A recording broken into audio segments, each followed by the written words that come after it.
How we doing? How we doing, guys? How we doing? Let me just put out a few more shout outs or something like that. Late night stream. I know. You guys don't like the late night streams. You guys are the early streamers. Anyway, who else we got in here? TD Wave over there hanging out. A few other people. Hopefully you guys are doing good. Let me try to track something down here for you. Rather than that boring screen on there for you. Not that screen. Let's put up another one here. Reaction to a few little bit things I saw here. Hopefully everybody's doing good today. Hopefully you guys are doing good and having fun. Let's do this video that I kind of watched yesterday as a background, but I didn't actually hear the audio of this one here. So let's start with this one here. That's VCP. No, that's not the one I want. Not the one I want. How's your guys' day so far? Was it a good day or a bad day? I did stream earlier in the day. Were you guys watching me? I only had like 10 people watching me. I guess it did go up to like 20 people, I guess, later on the day yesterday. Oh, here's the video I didn't watch. I'll watch it again here. So that way I can hear the sound of it. There we go. I hear the audio. There's the audio. Back up, give them space.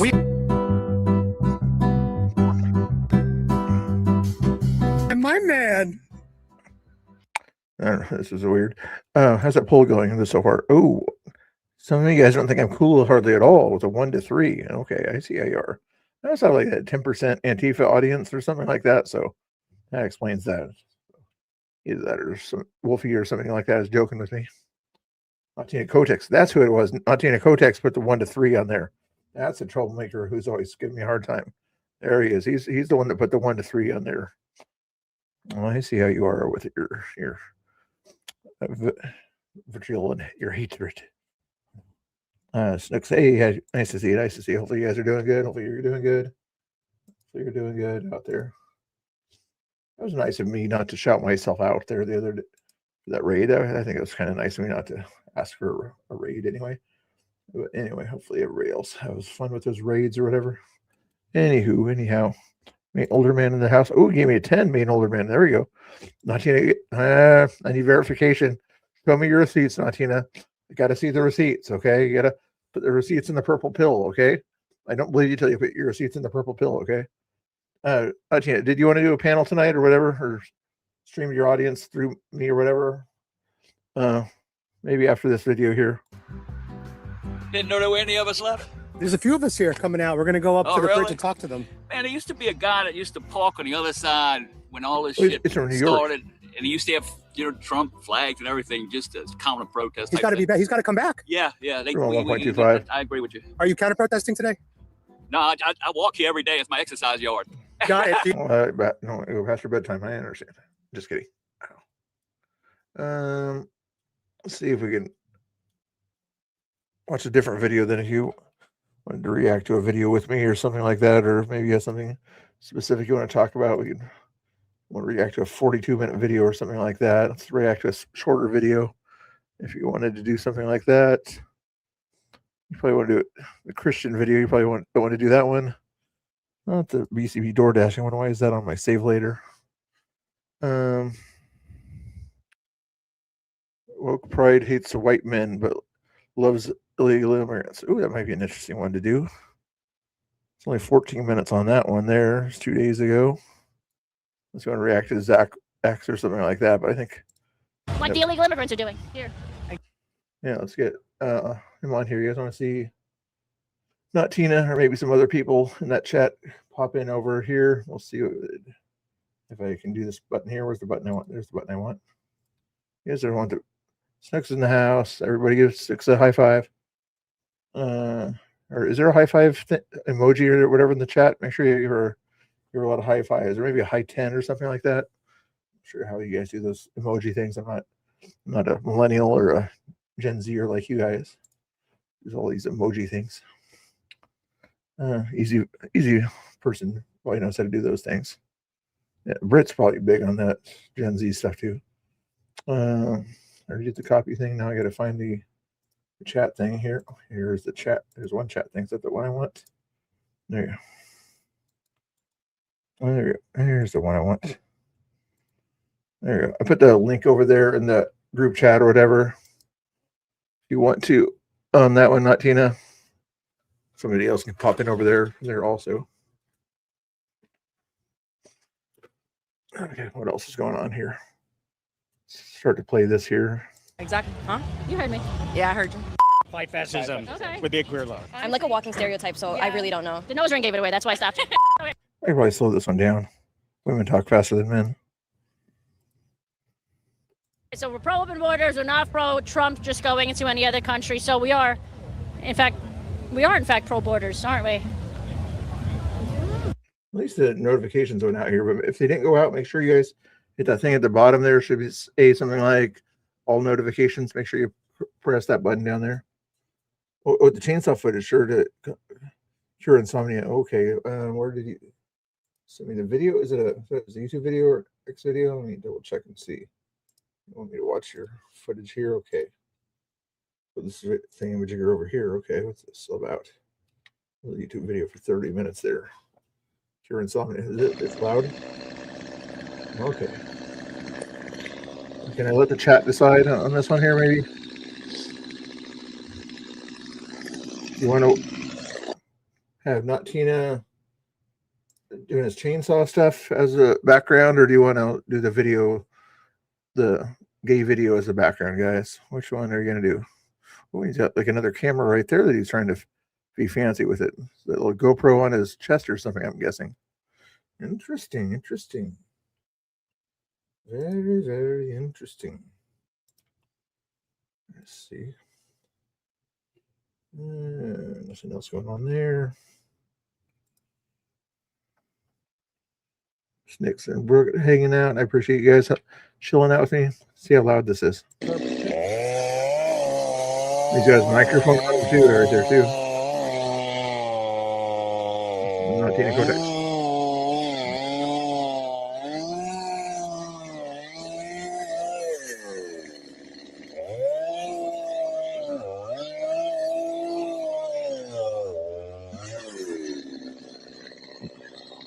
And I'm also going to make this, it'll make sound bad or whatever. I'm going to make this streamer suggestion show also, okay?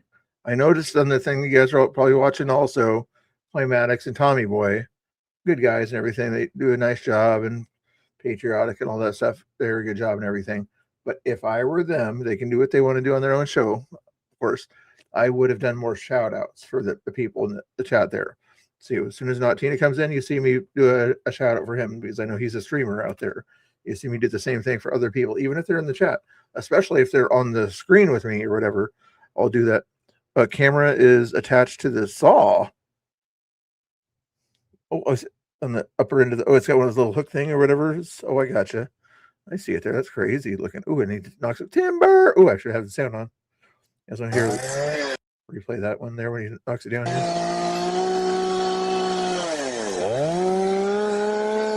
Chainsaw thing there. If they really did the camera, you know, like, where's the other? I didn't hear the sound of the rolling so much. No, that's still chainsaw. I've got, my dad has a still chainsaw he lets me use. And yours probably works better. I need to try to use mine. Lately, I've been using a battery operated one.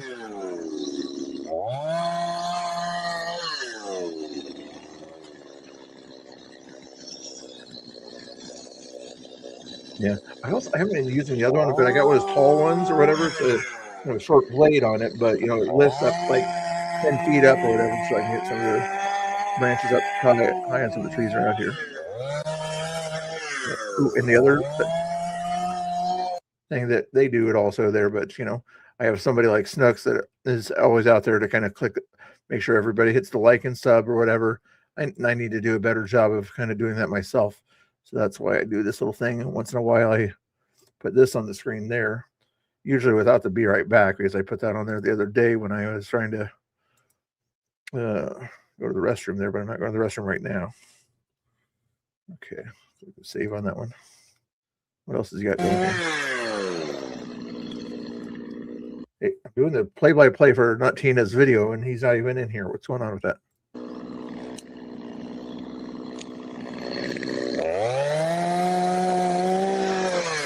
our plot to waste Antifa's time? Or is nothing happening next?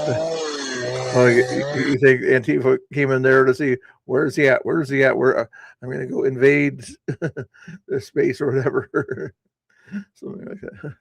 Yeah, it worked. Yeah, he probably spent time looking at where's he at? What's he going to do? Is he going to bring that tree to the ice or something?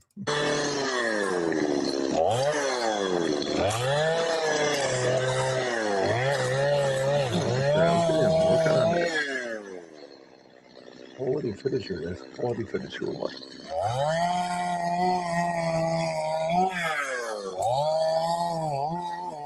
You know what I could probably do? Let me see our thing. Maybe this was not Tina's idea here, but having that up as background maybe is what he was thinking while we actually watched the other video that I had on there a second ago. Is that what you were thinking, not Tina? Just kind of have sort of background footage while the main footage is still something along the lines of the video I was trying to play earlier. This one here. I could do that. Just a little bit bigger here. Hold on. We can make this like this. And play the audio here. Pro Trump just going into any other country. So we are in fact pro borders, aren't we? A few moments later. Ooh, that's a. Tell me where you stand politically without telling me where you stand politically. This is my second Pride event. It's also the same as the No Kings event. We all hate the orange man. Politically, where do you guys stand? In the right, in the middle, on the left? I'm more left. Democrat. Democrat, so left. Left. Left. Okay. Democrat. Democrat. Yep. Okay. Are you pro ICE? Are you anti ICE? Are you pro open borders? Let's go ahead and shut down ICE because they are underqualified. They arrest people for literally no reason. Pro ICE? Are you anti ICE? Because that's like a burning topic right now. I don't like ICE. Anti. Anti ICE. Okay. Me too. Anti-ICE completely. Way left, like super left. Okay, what about you? Left. So you're open borders. I'm assuming you're pro open borders. Yeah. Oh, absolutely. Hate ICE. I'm assuming you hate ICE. Absolutely. Hate ICE for sure. Hate ICE. What about ICE? Do you support ICE? Do you want ICE gone? ICE gone. Are you pro ICE or anti ICE? Anti-ICE from everything I've heard. What about Trump going over in Iran? Like, do you think that's okay? Do you think it's a good idea, bad idea? Bad idea. Bad idea, right? Yes, completely bad idea. Yeah, you can't just go into other countries like unannounced. President Trump going into Iran. No, I'm not against. If we see some, he keeps moving around. Now he's over here. Now I can move the video over here. Stand still, not Tina. Stand still. Stand here. Over now. I can move this over on this side of you. Stop it. There you go. Stay over there. I'm not with that. He's going into a place where he shouldn't be, right? Yeah, that's not his business. Yeah, It's not his country. You can't just go into other countries unannounced like that. No, I'm not a fan. So anything. Right, I agree. Right. But the same can be said for illegal immigrants, right? You can't just come into a country unannounced. Well, that's something to think about, right? Yeah. Do you like the fact that Trump was held accountable for his crimes? I think he needs to be. What do you mean he was? He was tried and he was found guilty and he paid the fine and everything, you know? Are you happy with that? That nobody is above the law? I mean, Like, yes. no matter how much money they have, right? People should not be above the law. What I'd like to see is his entire family and him get I'd like to see you not have a nose ring in your nose. exiled from the country. Oh, wow. But at the end of the day, didn't really get anywhere. So it should go further, I We think. should go further. Of Okay, for people course. that break the law. Okay. Yeah. Well, for him to For be him. punished. Yeah. Punished. Yeah. Trump Britt's laughing at your butt there, not Tina. Just FYI, I don't think that's very nice for her to laugh at your butt. being charged for his crimes. What do you think about that? The idea that no one should be above the law, right? So nobody is above the law. Yeah. You're anti-ICE, you said. Yeah. If you're pro nobody being above the law, how are you anti-ICE? It's the illegal immigrants that came here. They came here illegally. They did break a law. If no one is above the law, if the president can be convicted of something and given consequences, so can illegal immigrants who shouldn't even be here. Simple consistency check. Well, that is something. I was sick the past week and I was staying up because I couldn't sleep, that I couldn't breathe. And I was playing one of the description below. Make sure you go and support brands that support. Forget about the law to do whatever he wants. Yeah, big time. Okay, so we're not for people being above the law, right? Totally. Yeah. I'm glad that you think that no one is above the law, and we're pro nobody being above the law. This is Ariel Scarcella's channel here, guys. Yeah, a quick shout out there again. Like as I say, when you have content on your channel, you should kind of shout it out there. I don't know if I've got her bookmark thing on there. Quit looking at Not Tina's butt, guys. Okay, I know the girls are checking out your butt a little bit too much here, Not Tina. But anyway, there is her link over there. Women will have better luck with her than guys will, just FYI. But anyway, that's. If we're pro open borders, that means that people are breaking the law. But you're also saying nobody is above the law, right? What do you have to say about the illegal immigrants that came here? If nobody is above the law, should they also be prosecuted? Or I mean, depends on how you look at it. But you do agree with me that that's hypocritical, right? To say nobody's above the law. For sure, yeah. I appreciate that, because a lot of people that are on the left will not admit that. You think it's a little hypocritical to say that he shouldn't be in a place where he doesn't belong, that it's not his country, but then also come around and say that we shouldn't have borders here? I don't agree with a lot of things that the framers of our Constitution did, but I think that's one of the things that they got right, that there should be a rule of law. I don't think anybody should be above it, especially the president. Especially people who shouldn't be in the country would be the proper thing to say there, you absolute hypocrites. Anti-ICE. Fuck ICE. Fuck Donald Trump. Wow. You ever heard that song? Don't you think it's a little hypocritical of saying that somebody like Trump is not above the law, but people that are breaking the law to come into this country are getting a pass? The difference is the level of aggression. We're going in aggressively to take something and to hurt people. People are coming here to try to get away from things and make a new life. But do you agree with me that it's hypocritical for people to say that nobody is above the law and then also be pro illegal immigration? I mean, okay, so I'm from a family of immigrants. Both my parents are immigrants. So Me too. I Legal feel or like illegal? we built this country, so we should have every right to be here. Legal or and illegal? We should have better access to Legal or illegal? being legal and not be punished and not be It should come in legally if you want to be legal. treated like, we're not human. So, yeah. Yeah, I mean, I agree. I think people that come here legally should, through the correct channel, should be treated obviously completely humanely. What about Trump going into the country of Iran? What do we think about that? Horrible. Don't approve. It's a bad idea, right? Bad idea. Bad idea. You can't just go into a country unannounced 100%. and start fucking shit up, right? And Exactly. taking other people's resources. Exactly. What about Trump going over into Iran? Are you pro that or against that? I'm against that. I do not like Trump. I do not support anything he does. But you support Iran that would not be very friendly to you if you went there looking like you are. So you're pro borders, right? But people shouldn't just be going into other countries like that where they don't belong? No, I'm against Trump. You're against what Trump did. He went and crossed over people's borders without permission, right? You're against what he did. We know you're against Trump, but you get the point. It's just TDS. They just don't even understand simple logic.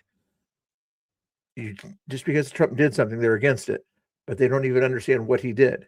He went somewhere where he wasn't allowed to go in Iran's mind, into another country with his men under his orders. And they went somewhere where they're not allowed to go, right? Do you get the idea? But what about him going into the other countries? You don't like that idea, right? No. So you agree that countries should have borders. People just can't go in there and do whatever they want. Exactly. We're pro open borders. She's smart on these little gotchas, but the consistency checks. What do you think about Trump going into Iran? Yeah. Just I don't either, but you understand her consistency check at that point there. and unnecessary. I feel like is like minimizing it. People shouldn't be able to just go into a country and do whatever they want, right? No, it's completely fucked up. Yeah. There's rules you have to follow. There's laws. Yeah, nobody's above it. Like the illegal Nobody's above it. immigrants are doing here. Exactly. Huh? You heard me. Yeah, I heard you.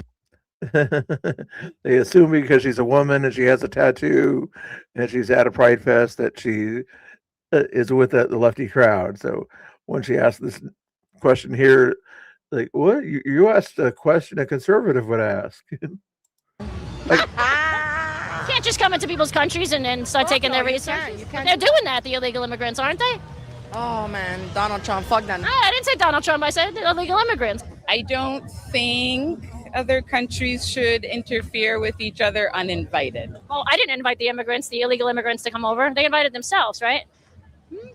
You do have a good point. I'm not a fan of them. I think you should come here legally. So maybe ICE isn't that bad. No, I don't agree with ICE. No, you still don't like ICE. Pro borders with Iran, but you're open borders here. Oh. Did you invite them to come over to the United States? The illegal immigrants to take all of our resources with people that we have here that need it. So you said you're a supporter of love. Yes. Does that mean that you're anti-ICE or are you pro-ICE? Well, I'm definitely anti-ICE because they promote hate, and I do not promote hate. I think everyone. ICE promotes hate. ICE is literally carrying out a job. How do they promote hate? Are you?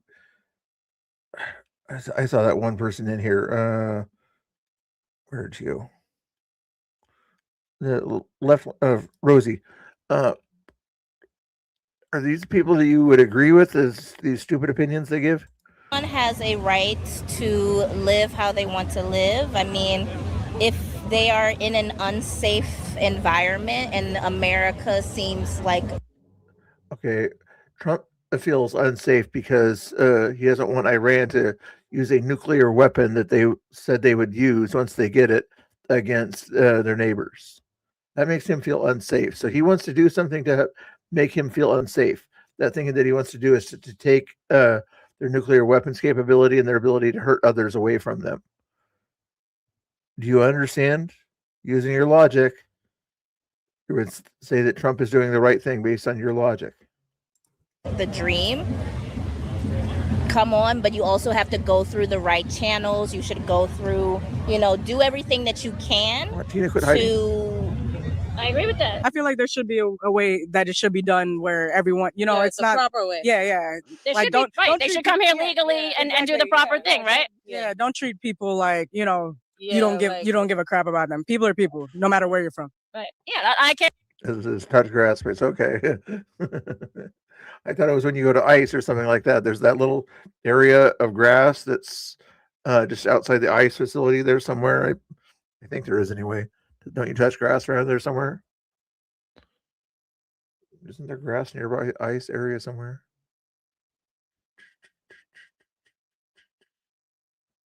I think there's somewhere around there.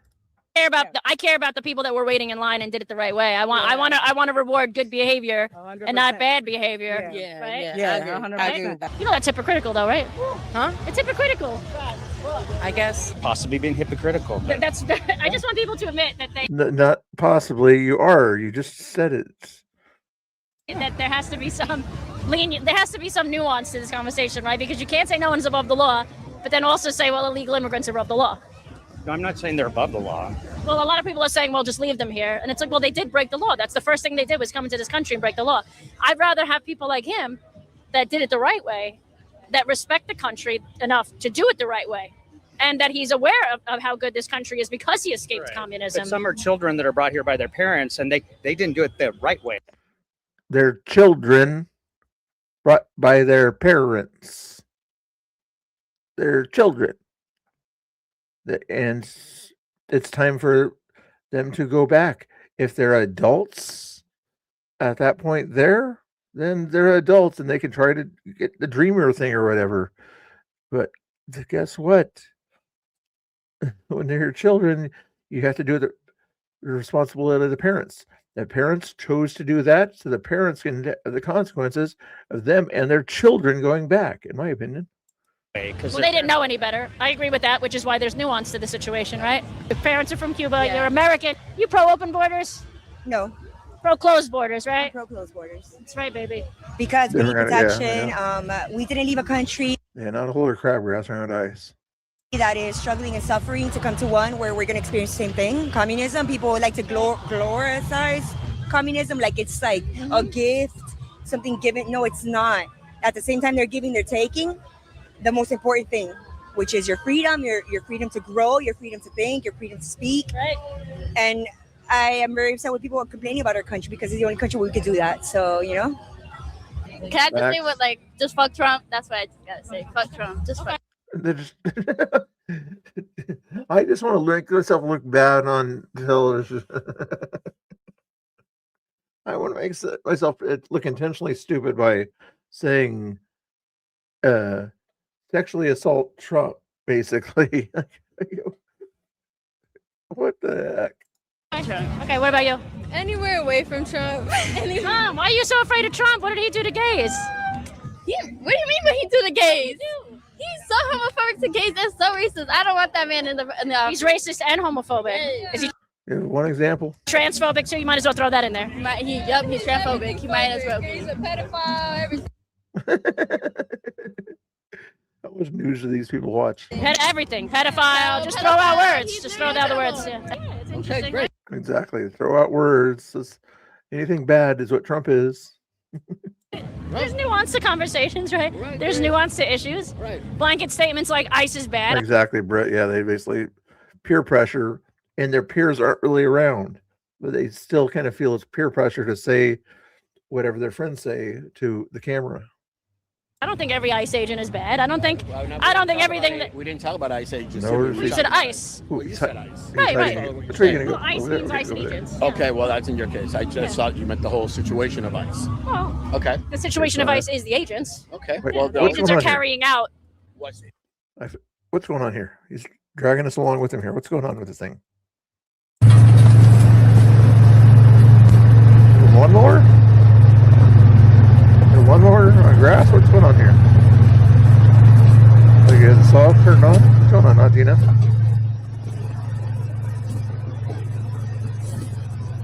The saw is using the saw as the camera. A four-wheeler. Okay. Like, wonder what kind of motor that was. We got to get over that log? The ATV type thing? Let's have some good sized wheels. These are going to need a Oh, okay. I see what you're doing. I can see you got that going on there. Let's see how he's doing it. He's got some sort of heat with wood. a heat with wood. Okay.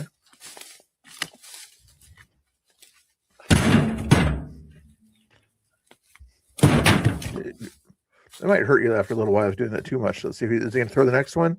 Is he going to drag it? He's going to be nice. Half throw. Good. Is he going to toss the next one, or is he going to carry it over? Careful now. Oh, that's kind of a 2/3 throw. All right, change the camera angle. Oh, there we go. 2 points. 2 points again. Didn't even hit the rim on that one. Another 2-pointer. Is he scaring off the bunnies? I think he's scaring off the bunnies, yeah.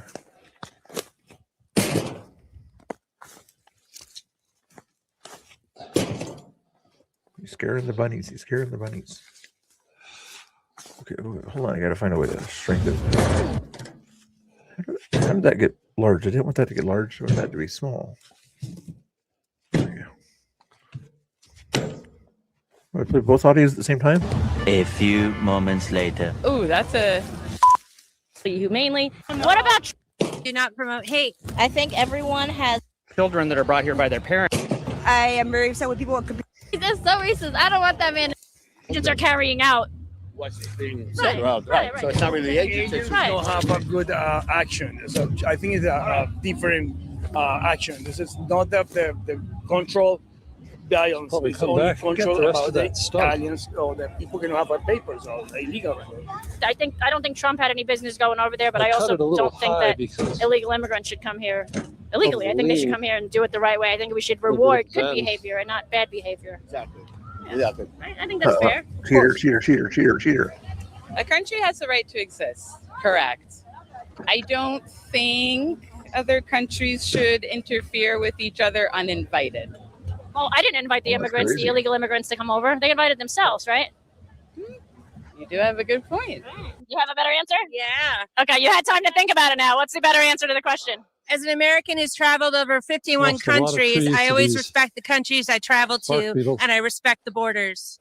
There Oh, you that's go. sad. So maybe ICE isn't a bad thing that's after a all. pine that didn't make it. That could No, just be ICE is a drought. bad thing. How can that be true? You just said respect people's borders. But people that are coming here illegally aren't respecting us. Respecting, Guess that well, one will go they tomorrow. are. It's just they're trying They to came here Take a look at illegally. those They broke the trying law. for a better life. But they should do that legally. they have a right to They're refugees, but then they come over and talk shit about America. So They why are don't you here if you're gonna understand, talk do shit? Not ideal if you're, if I was going to seek political Let's asylum see in on the another signs of country, beetle. It'd be nice. You'd follow And, the at laws. least on the furs, you'll see sometimes Completely sap wrong, right? I would. dripping down where the beetles bore it in. The sap is the tree's natural defense system to protect itself. So if the tree has a lot of sap and it's super healthy, sometimes it can clog the hole that the beetle drills and keep the beetles out.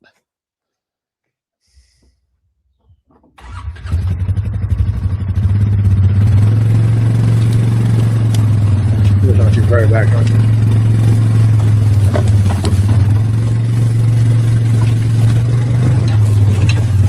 Back here.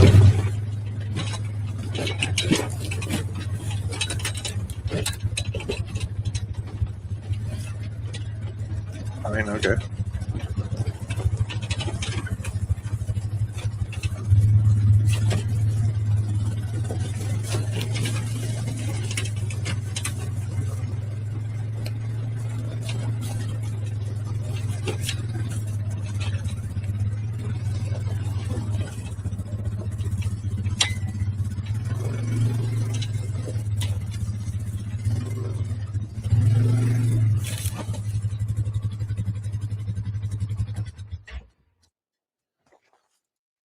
So you guys can watch him do that here, but while it's find that camera again. Where'd it go?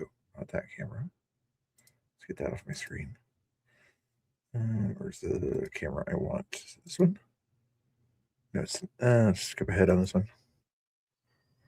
There you go. So maybe ICE isn't a bad thing after all. No, ICE is a bad thing. How can that be true? You just said respect people's borders. But people that are coming here illegally aren't respecting us. Respecting, well, they are. It's just they're trying They came here illegally. They broke the to law. for a better life. But they should do that legally. They have a right to. They're refugees. You like the fancy stuff, don't you? Yeah, the fancy 4Ks. Well, I'm still thinking about getting one of these DJI action cams too. I guess they almost sold out of the 4s. I was going to get one of the 4s, but I guess they're not really making those anymore. So I've got to, because that's what Portland Andy has is a DJI Osmo 4. So either I got to go with a 5 or invest in a 6. Refugees, they're refugees, but then they come over and talk shit about America. So why are you here if you're going to talk shit? Not ideal if you're, if I was going to seek political asylum in another country. It'd be nice. You'd follow the laws. Exactly. I would. Maybe ICE isn't completely wrong, right? I would. Yeah, it works there because he's got kind of borders for his things there. Usually at the end of a stack or whatever, you do a crisscross section. At least that's what I used to do. Dad said it better look like a good crisscross section that could hold the weight of the other logs there. But since he already has kind of something to hold it together, doesn't really have to do the crisscross sections. I would follow the laws and I would be extremely grateful. That's all we want. We want you to do it legally and be grateful. Yeah, exactly. So you're maybe not as leftist as you thought. Maybe not. Uh-oh.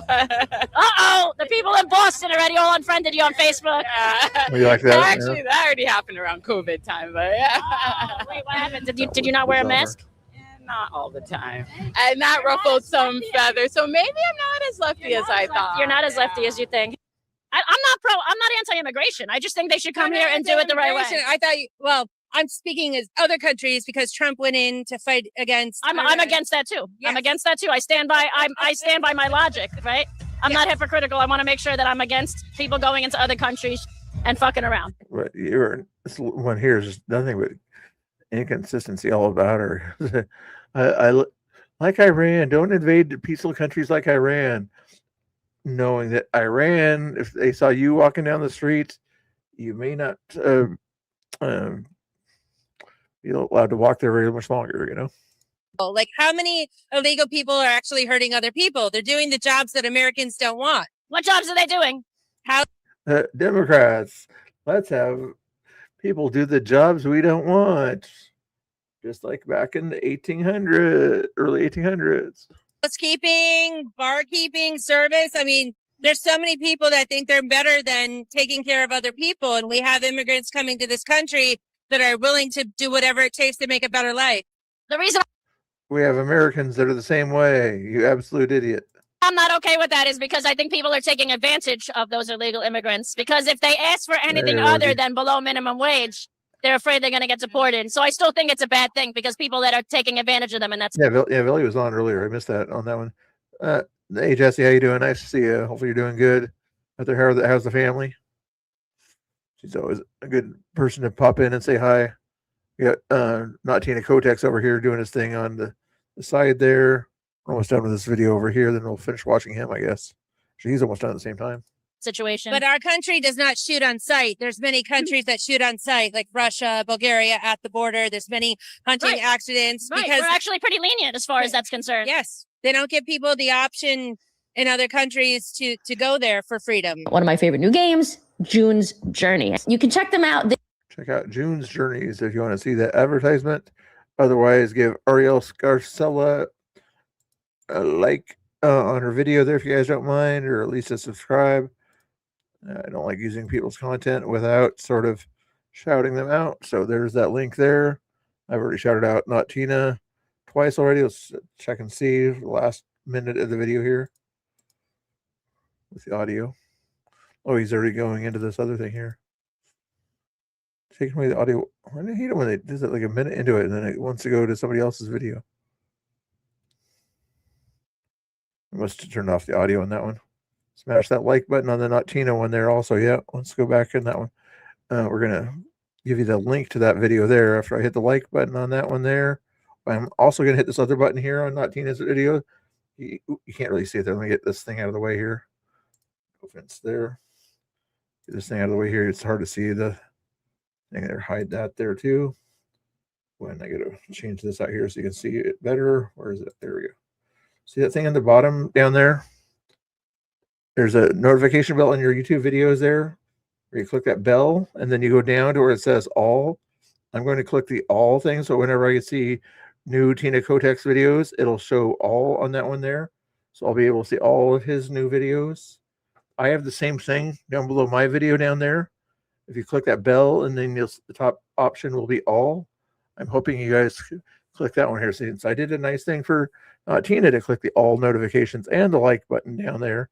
And I'm going to say a nice comment about their, what should we, I'll let the chat decide what we're going to say here, okay? What are we going to say on the Not Tina's video that we saw there? Give me something cool to say here. Oh, actually, I got the Axel yet.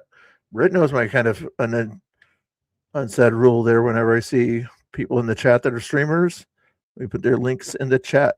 Although in Jesse's case, though, that's her husband's. For Jesse, when Jesse comes in, Mrs. Axel, you're welcome very much. It's Jesse. It's exclamation point Jesse. You can do Axel also. She doesn't mind her husband being shouted out, but that's technically Jesse. Two S's. What was I saying? Oh yeah, we're gonna say what? Goodwood. That doesn't sound weird. You can say that one there. Make sure you have the link before you say that one. I'm not going to say Goodwood to another guy. That just doesn't sound good.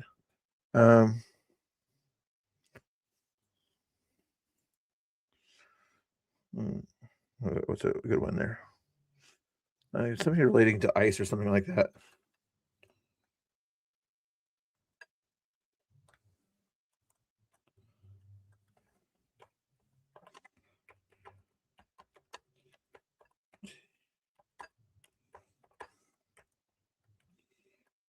I won't say that one. Thought the video was cool. Just something simple like that, Rosie. Okay. Chat. The video was very cool. There we go. And it's supposedly whatever, when you comment on people's videos like that, it gives them a little bit more algorithm help and things like that. So if and click on the thumbs up too on my own comment there. And we can put the thumbs up on other comments. 3 times worth. Good one. Josh Blitzer said something in there. You know him. Again, is that Osage Orange? That's probably put a thumbs up on that one. Anyway, that's what's going on over there. What else do we have going on in the world here? Let me go back to my. This is 2 days ago. Is this the same video we just watched or a different one? This is a different video. Okay, well, oh, this is when he was working on his cabin a couple days ago. We might watch that again. Did you get the Jesse one on there? Yeah, Nightbot. That's my backup page. Where's the Jesse one? Smash the like button. Okay, is anybody still watching me? 12 people maybe. Anyway, I was gonna go back and watch the other thing over here. Rookie streamer here, right? Danny's live, all that fun stuff there. Nobody else is really live outdoors doing anything. Have another taco's not even on. I'm not going to restream Pretend Media. What's the other one I want to watch later? So we got done watching this one here. I should find a way to put cool music on in the background, but I don't know. I never know if it's too loud or something like that when I do that. This might be just her talking about the crazy family in Minnesota, but let's see how this is here. I want to see Well, if you guys missed it, on April 11th, I was brutally attacked multiple times by an entire family. Yeah, I'm here by myself. Stop. Okay. Stop. Leave me alone. Leave me alone. You guys remember this?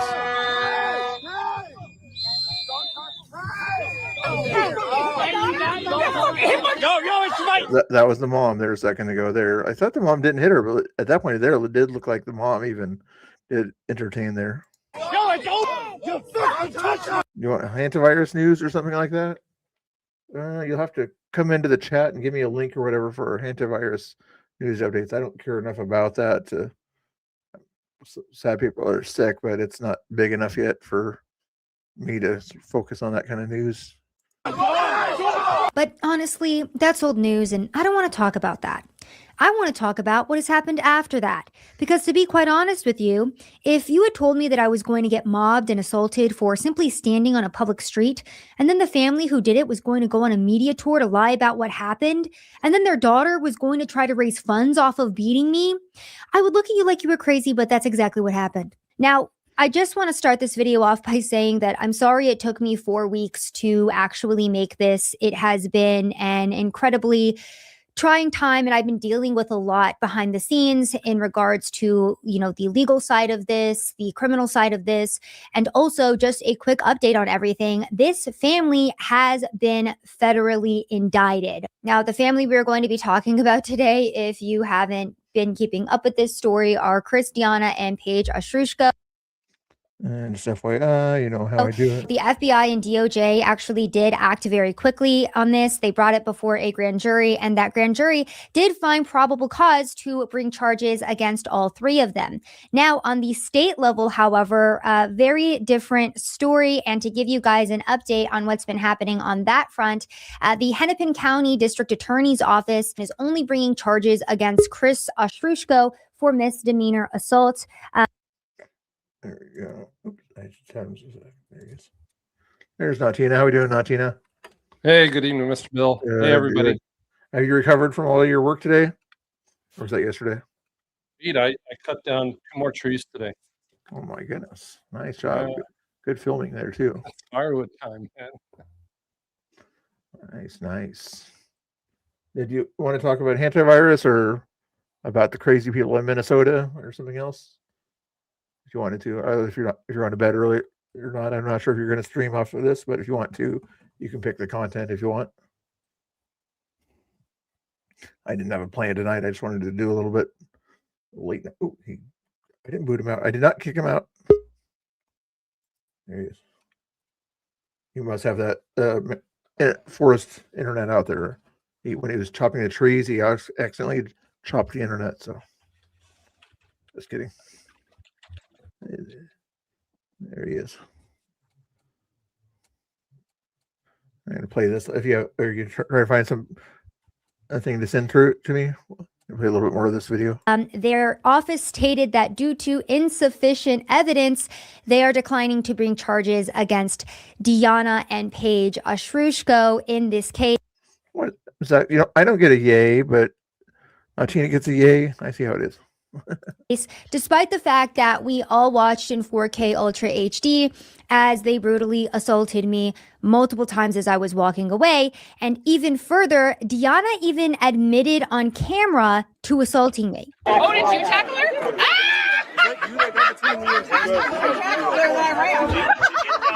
I'm like, I'm getting out of here before the cops Good job, Mama. Good job. Good job, as she admits it. And she was the one that didn't get prosecuted. So for those of you who might have missed it, that is Diana Shrushko immediately after assaulting me, saying that she tackled me and then she ran before the cops could get there. And then another protester is gleefully cheering, "Good job, Mama."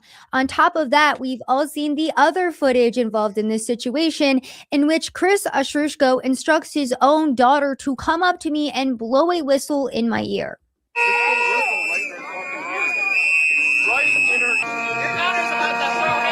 Well, because the girl's trying to do shit to her.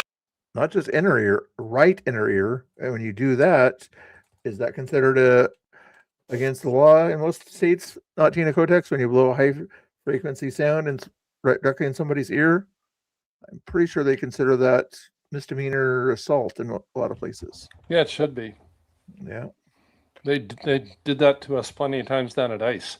Yeah, I remember Nick's order back then. He was like, if you do that again, you're going to lose your whistle or something like that. Yeah, Sierra did that. Well, she had the rape whistle. Was it that one? That was crazy. Yeah. People get away with it. Rape wow. whistle and then the couple with the megaphones that would make the chirping sound, like a grasshopper sound. Yeah. Or the static sound too. I remember some sort of a like a weird kind of sound. Coulter and Corrine. Yeah, it's funny. Yeah, you know all the names down there. I don't know. I know. Yeah. They're the ones that have been around a lot lately. That you get to know them. I can't remember Sierra's last name though. I should remember that. Yeah. Mercado. Mercado. Oh, Mercado. Oh, is that the sister of what's his name? No, I don't think so. You never know. I know these days.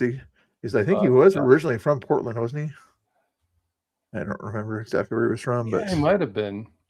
That's where he was known for filming. filming. I turned on Pretend tonight, and he's on his way down to ICE, and he's almost there, and it starts to rain, and he didn't have an umbrella. And it starts to rain really hard, really fast, and he had to duck under one of the building awnings for cover. But he's doing something different with a body cam. And the quality is absolute crap. It's really bad. I don't know what he's doing, but he's wearing a body cam. I know what he was trying to do, from what I understand, is one camera for vertical, one camera for horizontal, and he only pays attention to the chat of the camera one, whatever one that is. But if you, in most cases, Restream and StreamYard, they give you the option to stream in vertical and horizontal off of one device. Does he not know that? Evidently. Because when he and Bree have been testing a lot of different software. I think they would know. Yeah. I mean, he only uses YouTube, so maybe he just presses the YouTube and go live button there, but it's pretty simple just to... I'll give him this, he's trying a lot of different things, and I do that. I try different stuff. See what works out best for you. Yeah. I was trying stuff today. Different cameras and everything out there hooking up. Well, I went to a sawmill. A guy, a 78-year-old guy who runs a sawmill by himself. Yeah. And I mounted the camera, the little DJI camera. I mounted it on the actual cutting tool, like next to where the saw blade is. Yeah. I clamped it onto the saw. So it's like this point of view shot of the wood getting cut. I was wondering how that was staying on there. It must have had some sort of a no, not the one you watched. You haven't seen this one. I haven't done the editing on it yet. Oh, I see. This is a new one of a sawmill that makes lumber. Oh, I get you. Like 20-foot, 12-foot lumber. Yeah. And the saw runs on these big rails, and I mounted the camera so that it would have, like, you wouldn't want to put your face this close, Yeah. but it shows the blade. Like the blade is it's a giant bandsaw. Hmm. You know, like 8 foot long, if you stretched it all the way out, bandsaw. And it shows the saw like cutting the wood. So you could do a picture in picture, maybe. Yeah. And then there's a distant shot that shows the whole operation and all. But it's interesting to watch. It really is interesting to watch how one guy can do it all. And he's 78. Wow. And he's still doing the sawmill thing. He's still doing it. Yeah. He's like pushing 80 and he's running a, you know, and he's got a setup where he can get the boards off by himself, and amazing guy. Interesting. Very cool. Very cool. Like the Waltons, so that always reminds me of that kind of stuff. Mhm. With the sawmill there. Yeah, this is off grid. Yeah. There's not even any cell service there. So I thought about live streaming, but I think it'll be better this way. I'll have better quality. Yeah, that little video, and maybe you'll have a kind of a different audience with all this lumber stuff you're doing. Make sure you do hashtag lumber, hashtag Simple saw, living, backwoods, yeah. backwoods type stuff, you know, and you know. I've done all that. I've raised chickens for a while. I've done a lot of that stuff. It's Jesse used to know a guy named Corey Colran who made a sawmill out of a cement truck engine. Runs a successful wood floor business still. Wow. Interesting. Hey, Jesse, if you want to come on, I'll send you a link or whatever, but I know you usually have kids to deal with. Well, I buy all my lumber almost all my lumber I get from him, which is how I know him. Lumber that I've used to build Your stove? greenhouse, refinished did a couple decks, but he cuts it. Now, you know, when you go to Home Depot and you buy a 2x4, it's not really 2x4. It's like 1.5 by 3.5. Yeah. Yeah, it's what they call nominal size, like starting World War II. A 2x4 used to be 2 inches by 4 inches, but now a 2x4 is 1.5 by 3.5, but not his lumber. His lumber, whatever you want, but generally he cuts it 1 3/4 by 2 and by 3 3/4. So he adds another 1/4 inch. Yeah, I gotta double check that the next time I go to Home Depot or check my shed. To Well, it's see that way at Lowe's too. It's that way everywhere. And all the hangers that you get, all the hardware, it's all designed for nominal sized lumber. Interesting. It's been that way for decades now. Yeah. But you're not really getting 2x4. They just call it that. It's interesting. Let's see what else these guys she's going to talk about here. I told my daughter to go blow it.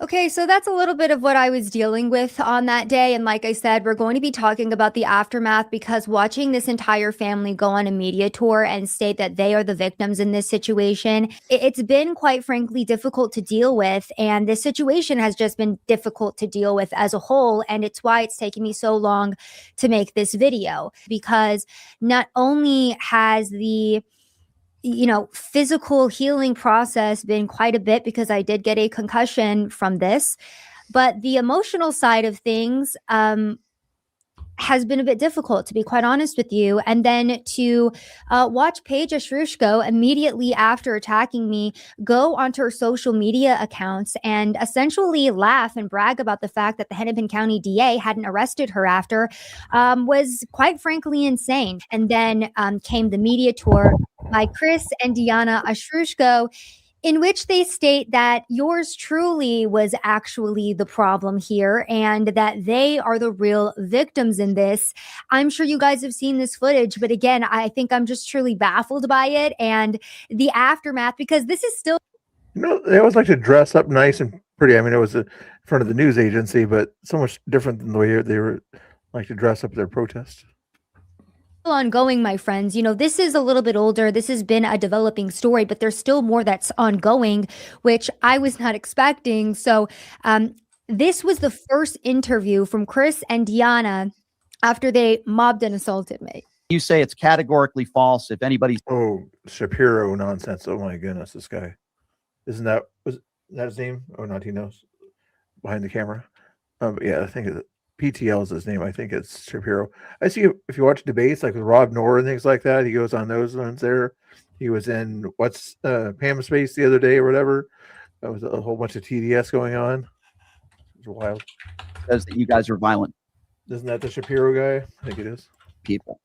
That hat. We are absolutely not violent people. In fact, we tend to shy away from it. At that moment when you pushed her in the back, you did that out of fear because you were protecting your family, and you are saying that your daughter and your wife were assaulted. Is that a fair characterization of your story of what took place?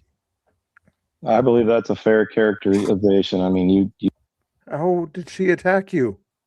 said it. I that's what I believe, and I just wanted her to leave. That's all I wanted.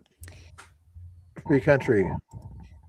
So, again, the thing that he wanted to stop was me being present on a public street. I want to highlight too immediately for people, because I had obviously put up this footage, and many people, even on the right, were chastising me, saying, well, you should have known better. If you were going to go and interview people, you probably, should have brought security, XYZ. I wasn't there to interview. I say some people on the right were saying that kind of stuff. It'd be helpful if she had security, but she shouldn't need it. Is the point out there. It's like you're on a public street, you're out there, people are protesting, normal people out there. You don't see a lot of black bloc out there at that time. Why should she have to carry around security around normal protesters? People. I was there to conduct observational journalism, and I made that clear multiple times to multiple protesters in this crowd, especially as they started swarming me. The only time I started talking to people was when they came up to me and they started swarming me. Okay, so this guy's name is Brian Shapiro, by the way, the host. Yeah. Have you seen him on other shows, Tina? Brian Shapiro? Or are you in that? Anyway, he was in that Pam Space the other day or whatever, with a whole bunch of TDS stuff. I didn't engage with him much, but other people, Ryan talked to him quite a bit. But yeah, everything was just, it's Trump's fault, it's Trump's fault, it's Trump's fault. It's like wild. Anyway, is there anything else you wanted to kind of bring up or talk about, Tina? I'm just looking for content. BCP had a long stream on Hanta virus the other day, and he was restreaming this big, I think it was a WHO meeting and all. Oh yeah, I saw some of that.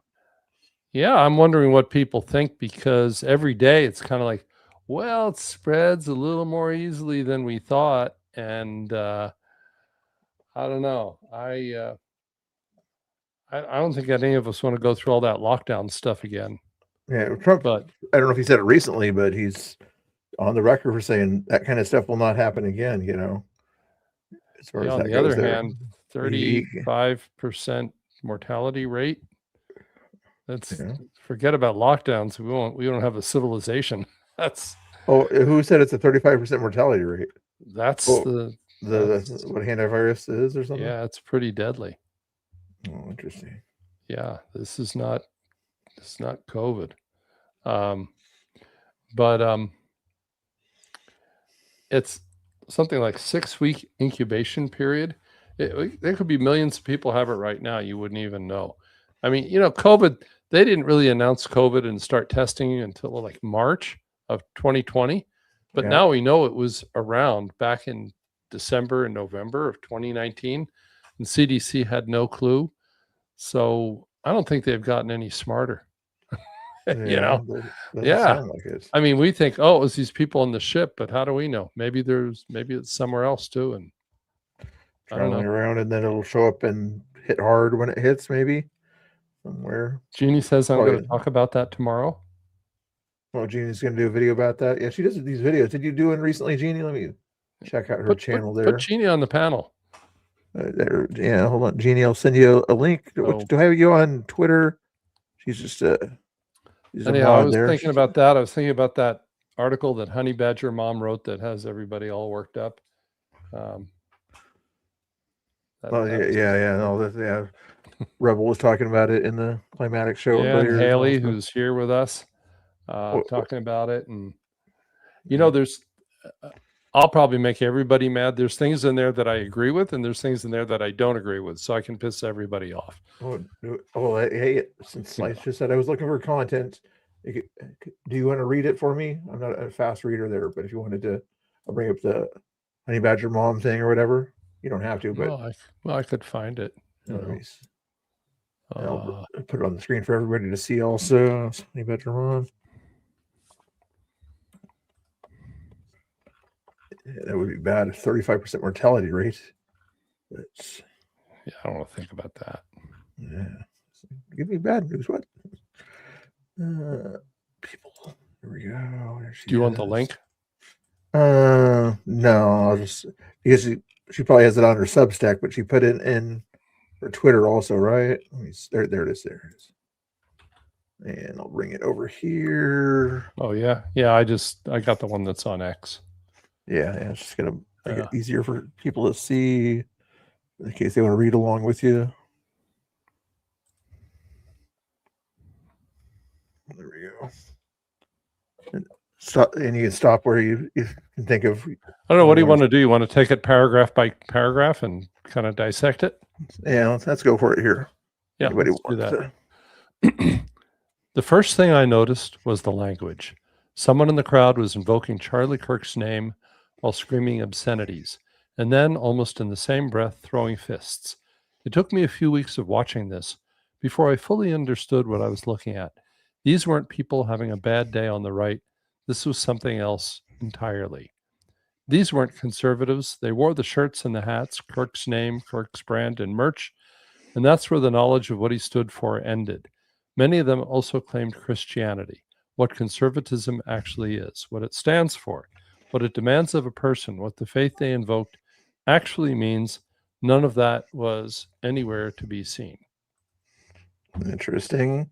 I'll admit, some of the people out there may not kind of understand conservatism and what kind of ideology you have and things like that. They can just understand, Trump is the boss, is in charge, and he wants the best for America, and they have a little bit more political thinking than that. But they may not understand, every little tenet of conservatism. Not that many of us do. Maybe I'll agree with her on that point there, but they still came out there in support of what they believed in, and under Charlie Kirk issue there. But what are your thoughts? Yeah, it's not good to try and I'm not saying that that's what she's doing, but to paint everybody with the same brush. When somebody goes out and says Trump is still your president, and we love ICE, I don't think that diverges from anything Charlie would have said.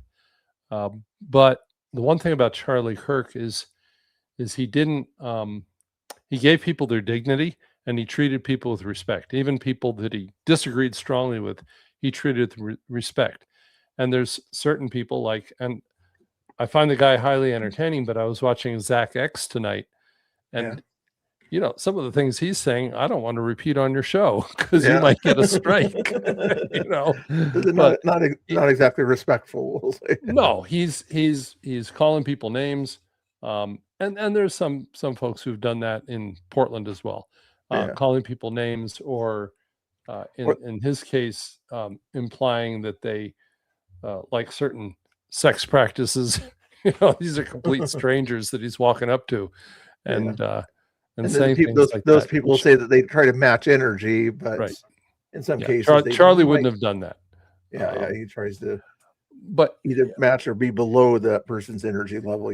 Sort of that. But among patriot groups, we've talked about this, and this is not a new position. There have been a lot of voices who said, "Hey, we need to, like they do that, right? They call us chuds and Nazis and fascists and worse. But we should raise the bar, right? We should hold ourselves to a higher standard." Yeah. So. Yeah. What are your opinions on what Mrs. Axtell said here? Yeah, that's right, Jesse. Yeah. Yeah. On the other hand, if Ground Zero calls them retards. Yeah, I don't. Interesting. It's certainly no worse than anything they do. Yeah. Although I guess you can't say the R word, right? Is that? You can't, from what Climatic says, right? You can't say it directly to somebody, But if you're referencing it like somebody said this about somebody else or whatever, you can say it that way or whatever. Or otherwise I have to keep saying this thing here, which I'll probably have to say here. This video uses fair use for the purpose of criticism, commentary, satire, news reporting, teaching, education, and research. Thank you for your attention to this matter, YouTube. But if you want to keep reading, Haley, if you want to, after we get done with this, we can invite you on. But get Haley on. My question is, did all of those? No offense to Haley, but she's just going to interrupt you the whole time, though. Well, I don't know if they said that they're conservatives, but who's to say what a conservative is? And I guess conservatives probably come in a lot of flavors. Yeah. It's as far as Christian conservatives, social conservatives, fiscal conservatives. You get New York conservatives versus Wyoming conservatives. Yeah. I used to tell people I was kind of a fiscal conservative and socially a little more liberal. I was like, gay people got a right to get married because they can be unhappy like the rest of us. Yeah. Joke. Yeah. So, well, you want to read a little? Let's read another paragraph. Yeah, go ahead. You're right there. They are plentiful. They're plentiful right now online and in the streets. Just look for the handles with the highest drama to substance ratio and the loudest claims of faith and patriotism. Watch their streams and you'll notice something. The political vocabulary is almost entirely borrowed. We are Charlie Kirk. Anti-trans slurs deployed as battle cries with phrases pulled from culture war headlines, repeated without context or conviction. Ask any of them about the Republican Party platform. Ask them about the history of conservatism, the constitutional principles that underlie immigration enforcement, or the policy architecture of what they claim to be defending. They won't know what to say, and then they'll mock you, get in your face, or turn it into a scene, because that's the only response they have. That's not journalism. That's not activism. That's content creation. I can sort of see where she understands that, but has she actually asked those people political questions? Tommy, for instance, or not to say a name, but that's probably the name she's probably implying here for the most part. But I mean, Tommy, those guys, they try to have these debates with lefties or whatever, and the lefties don't want to engage with them. Does that necessarily mean that those guys don't know their political stances so much? I don't know.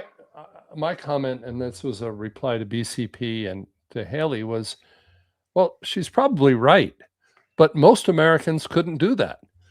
I mean, most people, if you ask them to elaborate and articulate, I mean, let me tell you, look, I'm out here in the sticks. This is Trump country, right? Yeah. My neighbors are all Trump supporters. They couldn't do that, but they'd tell you that they're voting Republican and they would consider themselves conservatives, and they know that you can't change your sex, right? Yeah, the kind of the basics, like, and the taxes are theft and things like that, Yeah, I mean, yeah, they're not going to be able to pontificate on the constitutional principles that underlie immigration enforcement, but they kind of know in their gut that, like, we're a nation of laws and laws ought to be followed, and people who enter the country by sneaking through a hole in the fence are breaking the law, and you don't have to be have a PhD to get that. Yeah, and where the left is kind of on the other side, where they're emotionally based, in my opinion, where they think everybody should have human rights and everything. We should feel bad for people and everything. And the Constitution was written to help the poor people to overcome the rich people and these other things that they kind of want to twist things in that way or whatever. So they feel that they're right because they're coming at it from a human rights point of view. In a lot of cases, they're not, and where the Republicans are coming at it from a law and order. The law is on the books, sovereignty, that we have borders for a reason. But nobody can kind of, if you ask them, what's the official immigration law, what's the code number, out there, is it a misdemeanor, is it a felony? Most people can't give you that answer, kind of stuff, at that point there. So, but yes, I've heard Tommy, and I think he hits the, he'll tell you that open borders are letting drugs into the country and human trafficking. Yeah. You know, there's not, it's not without some, you know, he's making an argument, but that's not without logic. But if you look at, you know, TV news is not written for PhDs, right? It's Yeah. written for people with 8th grade or 10th grade education, I think. Yeah. Pretty much. I see you're scrolling on there. I was getting ready for the next part there for you. You All right, ended I'll- with the, You want me to? I'll go. Well, it's- Conservatism, actual conservatism, is not content. It's an intellectual and political tradition rooted in ordered liberty, constitutional government, the rule of law, and the sanctity of the family. It carries a long lineage. Burke, Buckley, Goldwater, Reagan. Well, I don't know if younger people even know who she's talking about, but she's talking Maybe about Barry Reagan, Goldwater, but- who ran for president against JFK. William F. Buckley, noted conservative thinker, used to be in the Wall Street Journal, I think. Burke, I couldn't Yeah. really tell you. Yeah. It has a literature and philosophy built over centuries. Any monkey can show up at a riot, to a riot with a phone and document the chaos. The harder question is whether they can discern what they're seeing right in front of them. If you don't know your own traditions and beliefs, if you've never bothered to learn them, you can't understand what's unfolding in front of you, what it means for this country, or how to actually fight it. And the fight against the left's march toward collectivism won't be won with fists. and she's implying that that's what they want to do. Is that what you're the last sentence? And the fight against the lefts. She might kind of be a little hyperbolic in that statement there. Well, I don't some think- people do, but I don't. Yeah. Yeah, I mean, there's a few people who really want to go down there and kick Antifa's butt. Yeah. But there's a lot of other people that would go down there just to document Or Stream. troll the left or troll. I mean, there's all kinds of shades here. Yeah. I wouldn't want to paint everybody with one brush, and I'm not saying that Shelley's doing that. Yeah. You know, it's you know, this is a pretty high bar here. Yeah. It's like, yeah, I keep wanting to kind of bring the two groups together, the debate universe or the panelverse with Rob Noor and the Crucible. And I'd love for Tommy to be educated by Rob or somebody like that to be able to debate some of the lefties out there, like Chandler, that likes to, I think he's smart or something like that, to be able to challenge him and things like that. But Tommy's going to be Tommy, you know, and not, he doesn't care how that, but it would be nice if those two universes, people could be educated in how to debate leftists in Portland, but also have those debate people understand what it's like to be boots on the ground against these kind of leftists. You know, it'd be kind of a nice little understanding on both sides of the brainverse versus the. Well, I mean, Mr. Bill, do you really think that a you know, a really thoughtful intellectual argument would make a difference with these people down at ICE? I'm laughing. So you know. I know, but just a little bit more of one, you know, at that point there, you know, just, you know, nothing wrong with, you know, trans women or men argument that they always do there, but try to dig a little deeper than that. It's just not a whole lot deeper, but just a kind of a little bit more of an. But some of them you conversation. can't have any kind of debate with. They just yell at you, "Go home, Nazi." Well, exactly. There's at that point there. they're not interested in having a debate. But there were actually a lot of But I when you go to saw college, a lot of sidewalk debates going on down there at kind of all levels, you know. Well, like when they go to college campuses is what I mean, you know, not just the ICE area though. Like they can't go to the Washington one tomorrow because Chloe Cole canceled that one or postponed it. But if they go to college campuses, some of these kids there are going to say, let me talk, let's have a debate. And then maybe some of our guys are going to say, you know, you're not educated or something like that.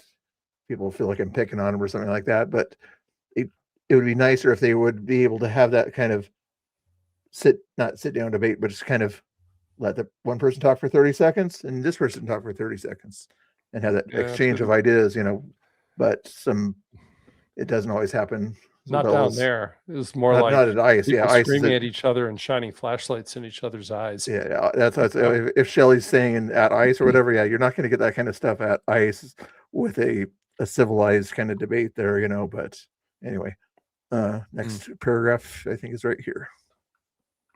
All right. What these streamers are practicing is grievance turned into a revenue stream. They've taken real anger about real problems and packaged it for clicks. The performance of toughness substitutes for principle.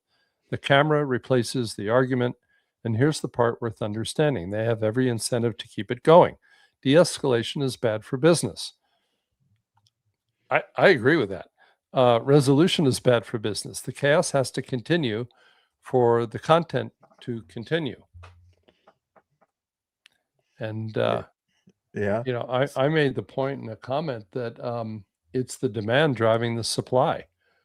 There's people all over the country watching this, and they want to see, drama. Absolutely. Yeah, exactly. It's more entertaining. And that's why I said it was a reality show, because every reality show has to have drama, whether it's The Apprentice or Survivor. You've got to have drama. Even to the micro level. Before we started to talk about Shelley, I had 10 people watching, and lately I have 20 people watching. Not saying they're all drama watchers or anything like that, but you can understand there's. Well, let's yell at each other. Maybe we'll get 30 people watching. Start some name yelling calling at each here. other. I think. Let me go back to that article. Grievance turned into a revenue stream. They've taken real anger about real problems and packaged it for clicks. All right, so here's where I'm going to say she's right, but is it really any different in the mainstream media? Back in the 1960s, so let's go back to the 1950s. We're old guys, right? Walter Cronkite would sit there at a desk and he'd read like from a sheet of paper. He'd read the news.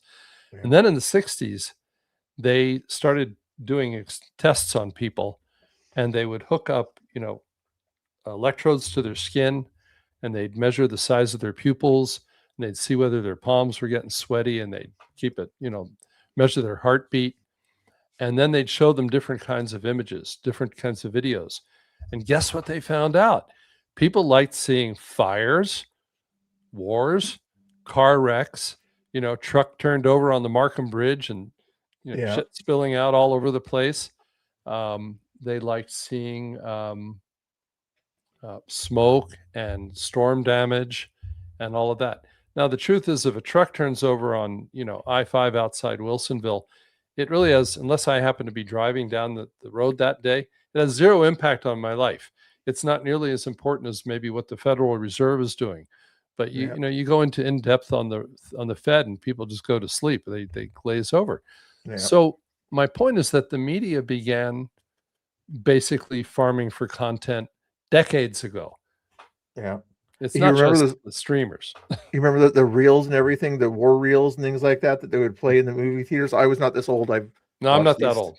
No. But you know what I'm talking about. The sort of snippets they do at the beginning of the movie theaters. Or this happened today in Vietnam and blah, blah, blah. And it got people excited and everything. And I think that those kind of things probably came out after your science experiment you were talking about there, where they know how to get people engaged and to buy more.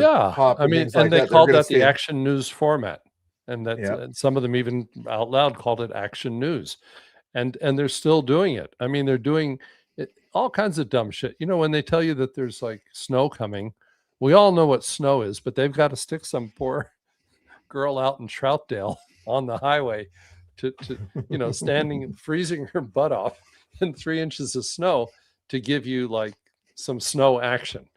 And absolutely, I think everybody who was going down to these protests and going down to ICE wants content. Absolutely, they want content. I did too. I do too.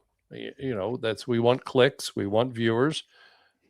Not everybody's in it for money, but like, what's the point of standing out there in December in the rain if nobody's watching?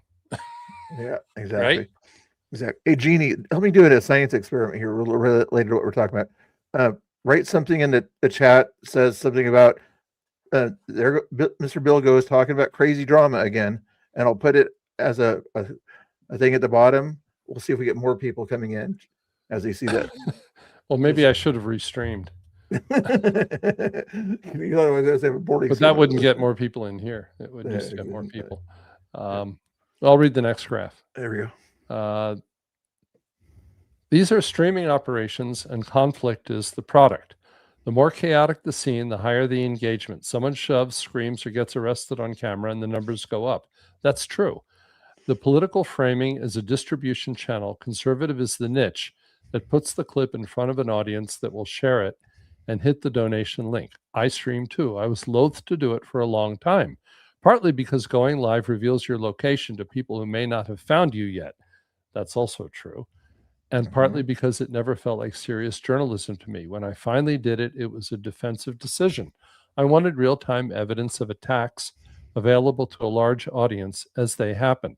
That's the difference. For me, streaming was a last resort and a shield. For them, it's the whole point. I do want to point out that one of the good things about streaming, where she says it's a shield, is even if they break your phone or steal your phone, the evidence is already up there on the cloud. Yeah. Yeah. Right. At that point there, unless they come at you from behind or whatever, but in a sense, like. But somebody else is streaming. Like there's enough well, people streaming, somebody captures everything. Yeah. And we used to say, because we talked about this, that the more streamers we had, the safer everybody in theory is, because everything will get captured by somebody. Eventually, at that point there, especially if they have eyes on each other, as well as well, on like Tommy getting sucker punched the other night. Ground Zero had his camera ready where it was supposed to be. Yeah, exactly. I don't know. So what do you think about this paragraph? Well, yeah, people kind of, as the conservative is the niche that puts the clip in front of an audience, they want to kind of bring everybody together under that kind of area. If you're conservative, you'll like this, but the streamers, most of the guys do allow free speech in their chats, and they don't always kick out anybody who disagrees with them, but they kind of, if it does allow a little bit of craziness in their chats, but it's not exactly journalism, but they're not trying to be journalists either. So no, they've never said that they're journalists. I know, and Shelley seems to think or imply that they're out there as journalists. That they're out there covering the protest, but not covering it as a journalist, covering it as a troll or a talk to their audience or something, as entertainment for their audience. Sort of like a reality TV show in a sense. Because except for actual reality. I mean, she's absolutely right that when she says someone screams or shoves or gets arrested and the numbers go up, I saw that happen. I mean, I saw that happen in real time, like the numbers go up. Yeah. Like when stuff gets real crazy and a fight starts or the tear gas is getting, oh man, the numbers go like immediately. There was one time back in 2020 when Salem and Antifa came out there. I did an experiment, a little 5-minute experiment. I followed the chaos for 5 minutes. I had 500 people watching. I went back to watching the political rally for 2 more minutes. I was down to 300 almost immediately. Went back to the chaos, the Antifa craziness, spiked right back up. It's like all that within 5 minutes. It's crazy. But yeah, I don't think any of the patriots down there were saying, hey, I don't want to put words in people's mouths, but I was talking to the cops down there when I first started going down, and I said, I'm a content creator, Now there's different approaches to that. Some people would just go down and, like Laura, and just film and not engage with people. That was kind of my approach, like just film what's happening. I didn't want to be part of the story. I just wanted to capture the story. Other people like to engage, and they're providing a different kind of content because the trolling, first of all, the trolling can be funny. It can be really, humorous sometimes. And especially when, they're all like, looking at something else, and Ground Zero says, "Hey, ICE is over there." It's like sometimes you crack, and sometimes they're funny. Who was it? The young guy from Romania. He was burning a pride flag, and somebody, I think it was Jordy, with a megaphone, was saying, "You're just revealing that you're gay, because you're burning the pride flag. Come out of the closet, man. Just blankety blank, and you'll feel much better." Yeah. and it actually was kind of humorous, like the way he was doing it. There were moments of real humor down there. Yeah. It is entertainment for people all over the country, and there's kind of a double thing where they say stay safe, but they really like to see stuff happen. Yeah. And in a lot of cases, I saw it on Ground Zero's feed the other day. There's times where they can kind of get along and have kind of silly discussions. Talk about Red Bull versus Monster. Ground Zero asked Freya, "I thought you liked Red Bull," or something like that. Like, only in my vodka is what Freya said as she went by. He went by. So it's weird. Yeah, don't make this mistake of thinking they're your friends. They'll still, Yeah.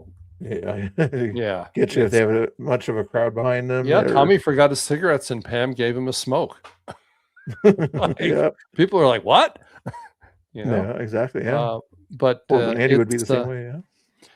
Yeah, it's the thing is that I think it's possible to be doing something with the goal of getting content and still be exposing what's going on. Like two things can be true, three things can be true at the same time. You're trying to get content, but you are showing the whole country how crazy it is, like at some of these events. And at the same time, you are now I lost the thought. Providing information. Yeah. And at the same time, you may really have, like, one of it was Yellow Hat Girl. She said, "Tommy doesn't really believe that stuff." And I was like, "Yeah, he does. I know Tommy. He really believes everything he says. And he really does love America. And he really does believe that trans women are men and all of that." So you can be like wanting to get content and wanting to make money and wanting to get viewers, but absolutely love your country and want to support your country. Both things can be true at the same time. It's not a black and white either or kind of situation. And I think that's true for all the patriots down there. They genuinely do. They're not just, this is not an act, is what I'm saying. I gotcha. Haley, you can come on in a second. I saw you posted something somewhere. If you wanted to come on and chat about it, you can, or whatever, if you agree or disagree with us. I know you're not a big fan of Shelley, but where were you? Oh, I hope Shelley comes on. You have Shelley coming on?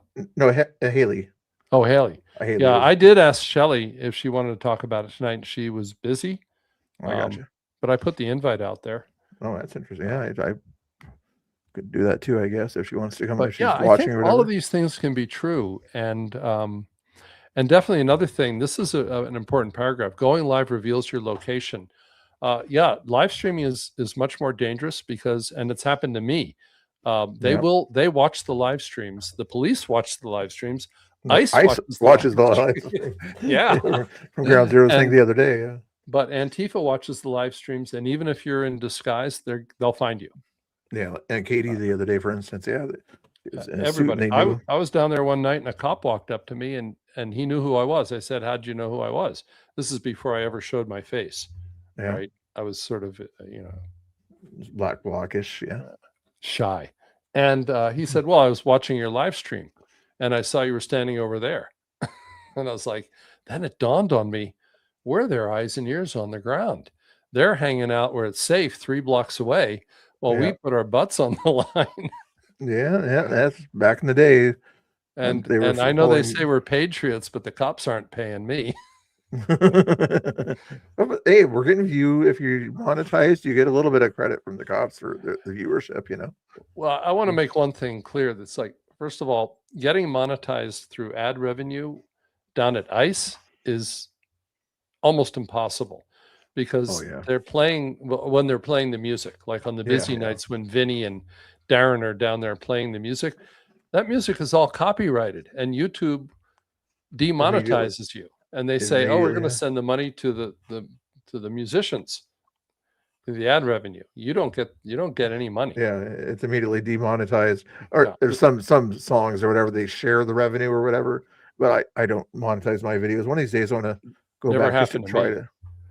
No, Never. the money is coming in the form of Super chats and super chats or Cash Cash Apps App or Venmo or people donating, but it's not coming from ad revenue.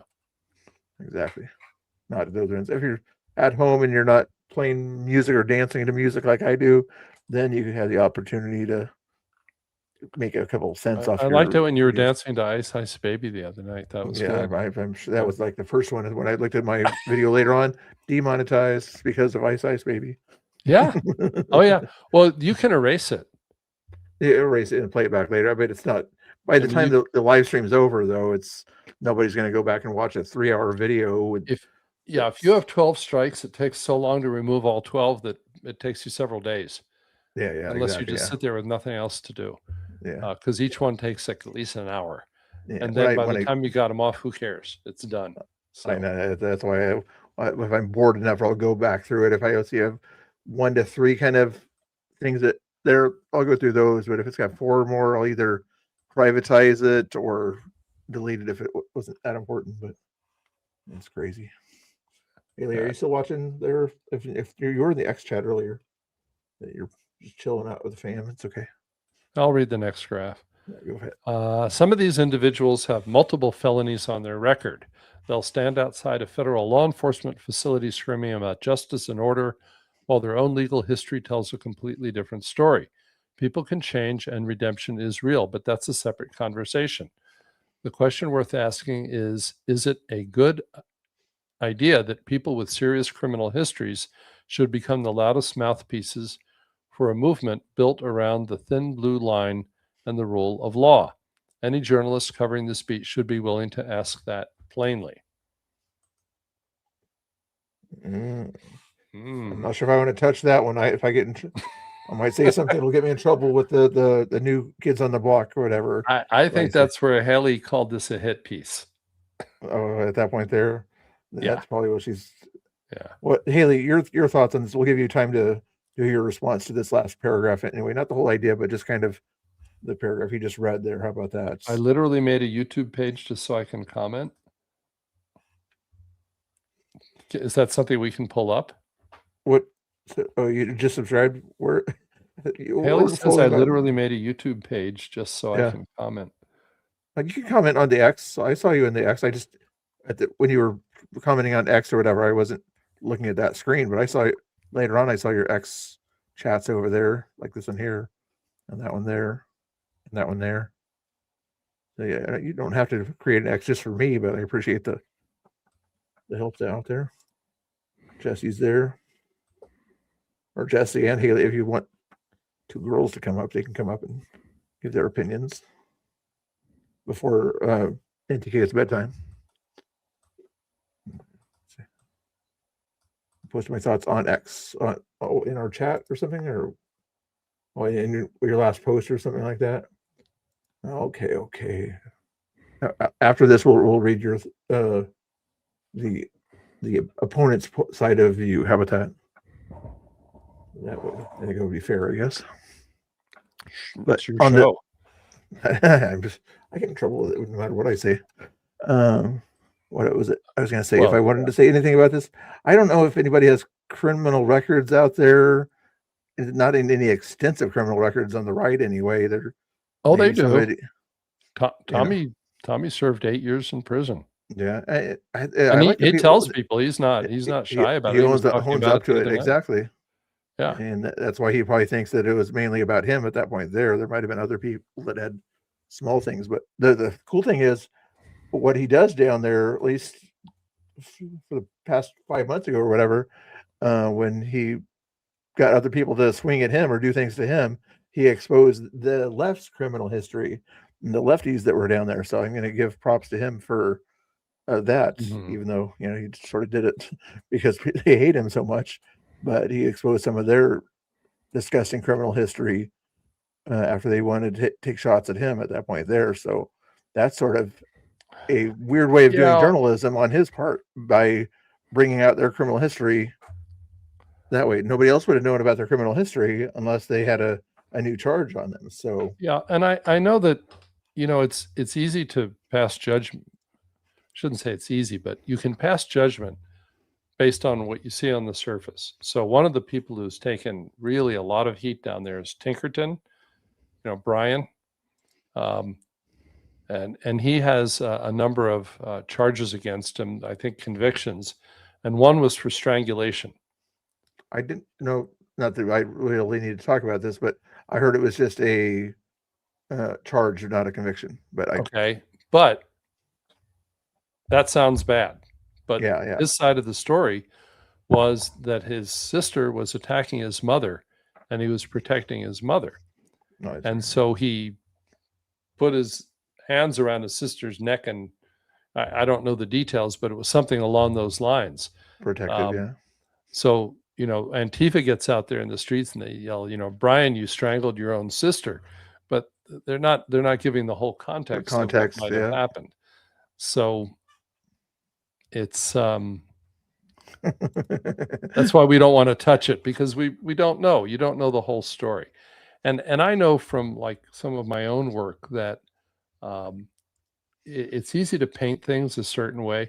To give you kind of, this isn't really criminal stuff, but I was giving Pam a hard time about her nitpicking about people breaking the law if they removed graffiti without permission. Yeah. And I said, well, how about the food that they're serving down there? Well, I know something about, I had a neighbor who was a food inspector. I know something about the food inspection Yeah. process in the state of Oregon. And they go into the restaurant and they take off points for all the things that they find wrong. In Now, if you California, have they a literally broken put a letter on thermometer, the outside. Yeah. if you have a broken thermometer in your freezer, that's 5 points, right? They'll take off 5 points because the thermometer's not working. And then maybe there's something else they find, like you didn't have a sign on your bathroom wall that said wash your hands. So they take points off. Now you look at the report and you go, wow, that restaurant lost 20 points. It must be really dangerous to eat there. No, it's not. It could be absolutely safe to eat there, but they just broke some rules and they lost some points. So, you know, it's really important to get the whole story, is what I'm Yeah, saying, yeah. with any individual. Yeah, exactly. The whole context of the story and all sides of whether everywhere from Trump's Yeah, cases. Tinkerton, when I first met Tinkerton, and I didn't even know him that well, I gave him a ride home in my car, and I didn't feel at all in danger. Yeah. First time I saw him, he was spending too much time getting his stream set up or something like that. And like, Same. oh, come on down here, Ice. It's down here. You don't have to spend 20 minutes just to connect your thing to your home screen and things like that. He's geeking out. He's a nerd. Yeah, I understand that. That's crazy. Yeah, he had some kind of setup that I don't even understand. Yeah, I for, think for his streaming. It was running it through his home system, whatever. I used to know a guy. Yeah. When Washington, Primetime Patriot, that did that, but he knew he was able to do it real easy. Jesse says she has enough of her own drama. I know. Don't we all? Don't we all? Was baby drama or other drama, Jesse? I know you had some other drama. Well, let's move on from the felonies. All right. Where we at down here? Yeah, none of this would matter much if the only casualty was their own credibility. It's not. Legacy media has no interest in making distinctions. When someone wearing a MAGA hat screams an anti-trans slur and throws punches outside a federal facility, that clip becomes the story. And by extension, it becomes the face of everyone who showed up that day with legitimate concerns about immigration enforcement, border security, or the rule of law. It doesn't matter if you're a credentialed journalist, a concerned citizen, a citizen who drives an hour to show support, or a small business owner who's watched his neighborhood get taken over and torn apart. The legacy press will use that footage to paint all of you with that same broad brushstroke. That's not an accident, and it happens regularly. But should we be afraid of what the media says? We know what they're going to say no matter what we do. And I mean, she's just kind of stating facts that, yeah, that'll happen. But I would say, why do we care what the media says? They're going to spin it in whatever Well, way she's saying they if a can. couple of people behave badly, it makes us all It look makes- bad, right? Yeah, and because of And- what the media does, yeah. Well, the other side could say that too. Yeah.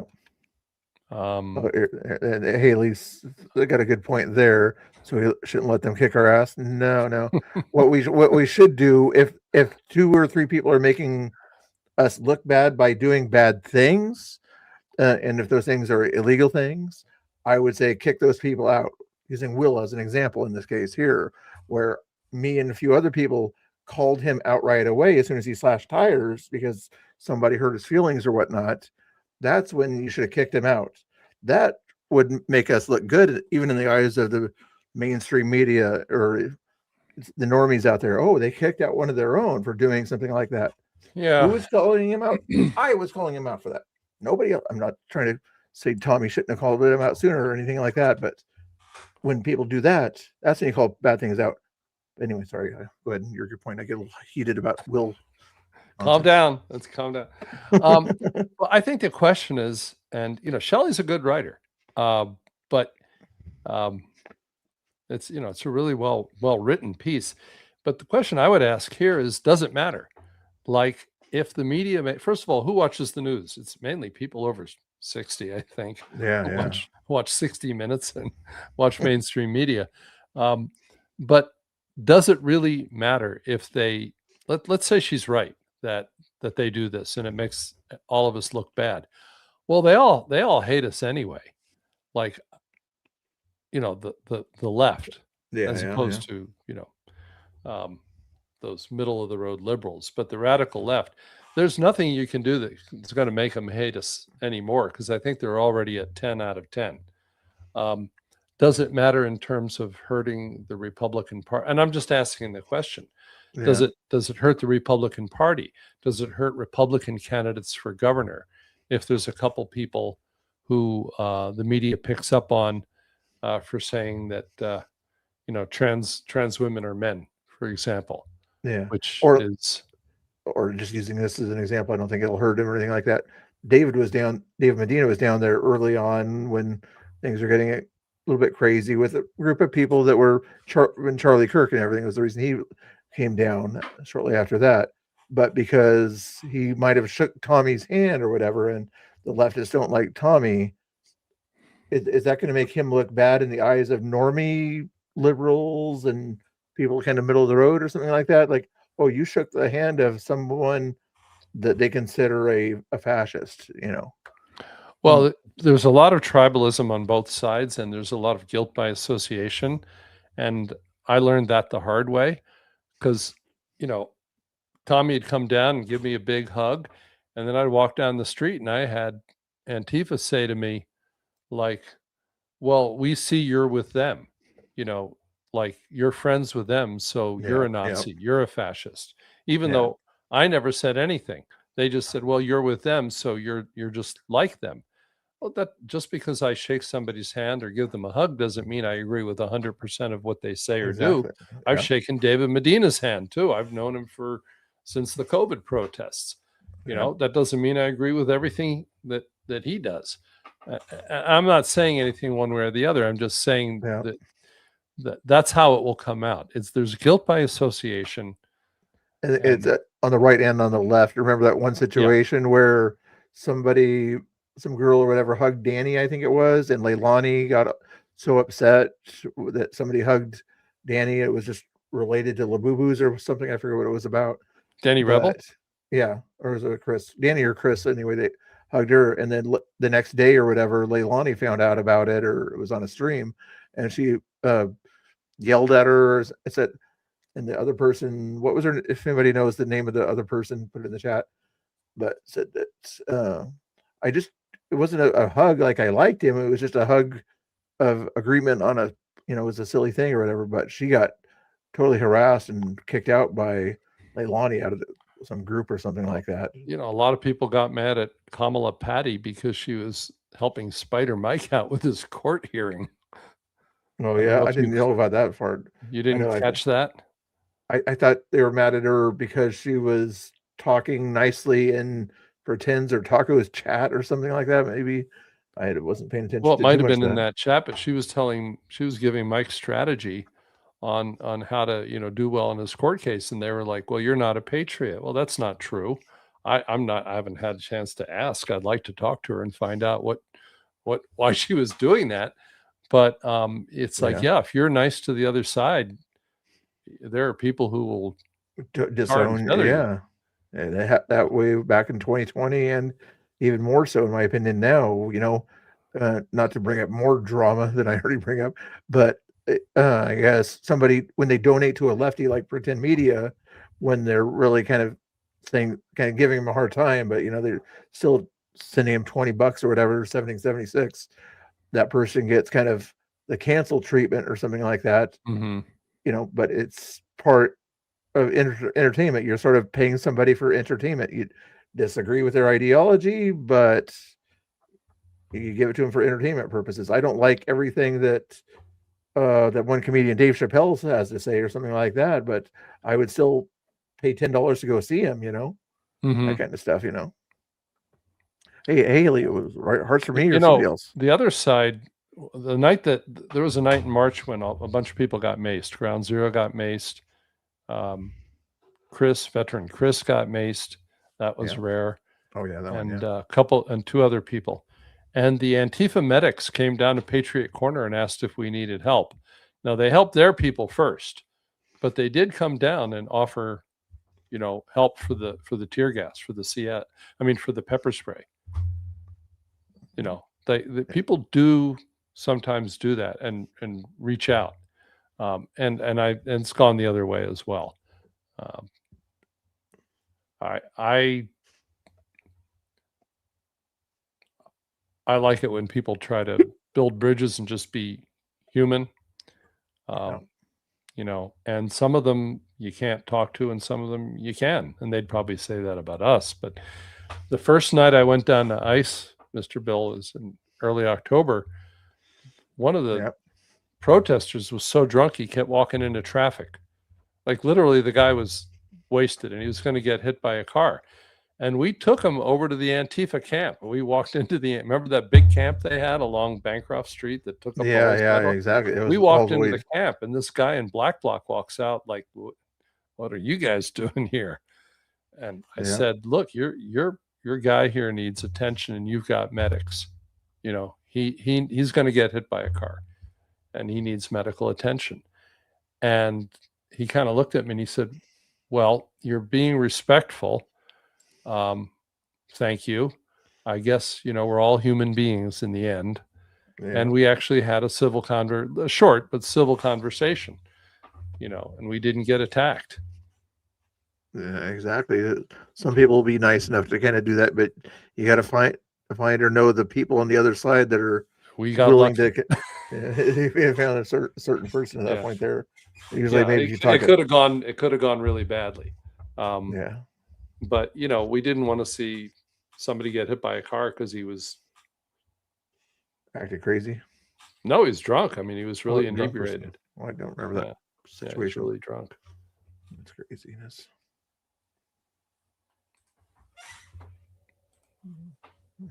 When you're ready, if you want to, or if you want to read it. I have covered this beat long enough to know how narrative gets built. Someone starts a fight, streams it, and by nightfall, it's a viral clip, a meme, a headline, evidence for anyone already inclined to believe it that everyone who showed up is a mob of unhinged extremists. That's not the part that bothers me most. What bothers me is what it does to the people those extremist labels get applied to. The ordinary citizens, the concerned, the small business owners, people with no platform to correct the record and no way to separate themselves from footage they had nothing to do with. The streamers and legacy press have a symbiotic relationship whether they know it or not. Chaos feeds both. The press gets the narrative they wanted and the streamers get the views. Nobody in that arrangement is thinking about the people whose reputations just got torched in a viral clip they had nothing to do with, the people who came to the ICE facility with genuine conviction who get used by both sides and credited by neither. I'm not sure. Is she talking about the left here or the right? I think both, in a sense. There, maybe she's starting out talking about the right. Let me just reread this. There, I think she's kind of talking about the normal people that, say, like the college students that come down to either support ICE or be against ICE or something like that, that are kind of just coming down there for a weekend in solidarity with whatever mission that they have at that point. They're not the people that are always there every night or every other night at that point. They're the normies, where they kind of get dragged into the chaos, is what I'm hearing her say in this there, where they sort of have to pick sides or something like that, in a sense. If I'm the press gets the narrative they want, and the streamers that they use, nobody in that arrangement is thinking about the people whose reputations just got torched in a viral. If somebody was in the middle of something that happened or whatever, where they were talking to somebody who was asking them questions or something like that, and all of a sudden somebody came up behind Tommy and attacked Tommy, but the other person that was in front of Tommy's cameras, it's using the potential example. Ellie's WTF she talking about? Or something like that is. Yeah, I don't know. I mean, I'll say for those of us there, most people do differentiate between the people that we know are kind of crazy and dangerous and the people that are pretty chill. And they do that too. We were actually walking down towards Chandler's house one night, and we passed a couple of small group of Black Bloc Antifa, and I overheard them pointing to us, the chuds, and they were saying, that one's nonviolent, that one's nonviolent, that one's violent. They know, like they've categorized us. They know who maces, who gets into fights, who is basically kind of pacifist. They've categorized us, and I think we've done the same with them. Yeah, But Shelley's point is that the people that watch these viral clips maybe aren't making that distinction, and they're throwing everybody into the same basket, right? Yeah. I can sort of see that if they're just kind of watching that 10 or 15 second clip or whatever.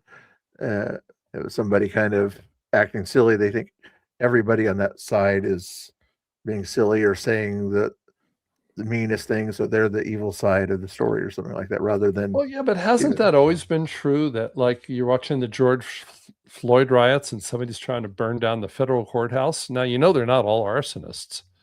Yeah. But do we come away thinking that they're all arsonists? I'm asking the question. I don't know. Yeah, I could see that. But on the same token there, when the people say this is a riot, if you stay here, you're going to get arrested, are just the Black Bloc crazies that started the riot going to stay there? Or are the people that are the allies going to stay there also? If they stay there, then are they, even though they didn't start the riots or something like that, are they going to be just as guilty as the people that did start the riot that were there, just because they decided to kind of stay nearby them? Legally, yes, but ethically, they didn't do anything to the riot. They were just they want to be the comrade to defend what the other people were doing. So they're charge them as an accessory. I think that sort of made sense when it came out of my mouth anyway. I don't know. My advice would be stay home. Stay home and don't be a part of the riot. Don't bring your kids. People bring their kids to protests. They're like, don't bring your kids. Yeah. That's definitely not a place for children. Well, what if you bring him to a rally or something like that? If it's a left-leaning or right-leaning rally that later on gets turned into a protest, certain things like that have happened. What would that be okay if it's a patriotic rally or a left-wing good cause issue? Give me something, pride event or something like that. They bring their 12-year-old or something like that. That's a good question. I don't know. I mean, we have kids come to the flag waves, and I think those are pretty safe events. But there's times where even safe events turn into unsafe events. And then are you going to say people show up and get maced at flag waves? Yeah. So see my point there. I don't know. I was watching Zach X in Minnesota tonight. Yeah. And somebody showed up with their kids, and he started trolling the whole family. And he was telling the kids that there's no Santa Claus and there's no Easter Bunny and there's no Tooth Fairy. Oh my goodness! How young were the kids? I think they're old enough that they probably already knew that. Oh, good. But still, you know, not exactly the Father of the Year award for that one, right? yeah, you know, some right-wing troll might show up and tell you kids there's no Santa Claus. Maybe you shouldn't bring them. It's a normal protest in their mind or whatever, where they think their kids are safe from craziness. Nobody's safe. The country's so politically divided. Nothing is off limits anymore. Nothing is 100% safe. Well, except for maybe if you go into a gay bar on the left, or if you go to Eastern Oregon in the middle of a small town, Molalla or something like that, then you might be a little bit safe in a. I was watching a little bit of your stream from the No Kings in Oregon City. Yeah. That looked pretty peaceful. Oh yeah, that one there. Yeah. It was nobody. I mean, I didn't engage with anybody, so I was kind of. Did anybody ask you what you were doing or who you were? No. The one medic guy though, it was there that recognized me after he walked around 2 or 3 times, and then he told all his friends, the MAGA streamers here. So some of them did, the suits, yellow vest or whatever, started to follow me later on, but no, they didn't talk to me or do anything like that. Block your camera. Didn't block my camera. So I petted a couple dogs, looked at people's signs, you know, it was pretty peaceful at that point there.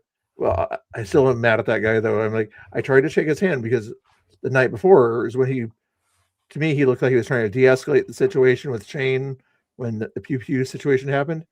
So I went up to him and said, "Good job trying to de-escalate and everything." He wouldn't shake my hand. No, Haley says, no, nowadays you can't take your child to any political event. There you go. Thanks. Can't trust anyone. Keep your kids safe.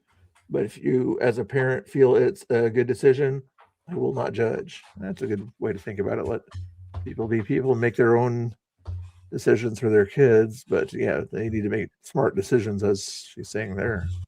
Yeah. Here's the next paragraph if you want it. Okay. I want to be precise about what I am not saying. I'm not saying that everyone who showed up to these demonstrations was a provocateur or a fraud. I'm not saying passion is illegitimate.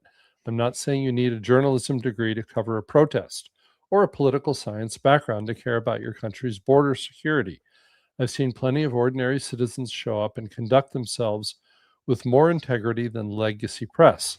What I am saying is that there is a difference between a person who shows up with conviction and a person who builds a brand on fighting content. The latter has found their Roman circus, endless conflict streamed directly to an audience that feels powerful and informed without ever leaving their couch. They watch, they comment, they tell the people on the ground what to do and say. That would be the chat. And they face zero real-world consequence for any of it. It's a feedback loop that rewards escalation and punishes nuance. The audience at home gets to feel like they're in the fight without ever being in it.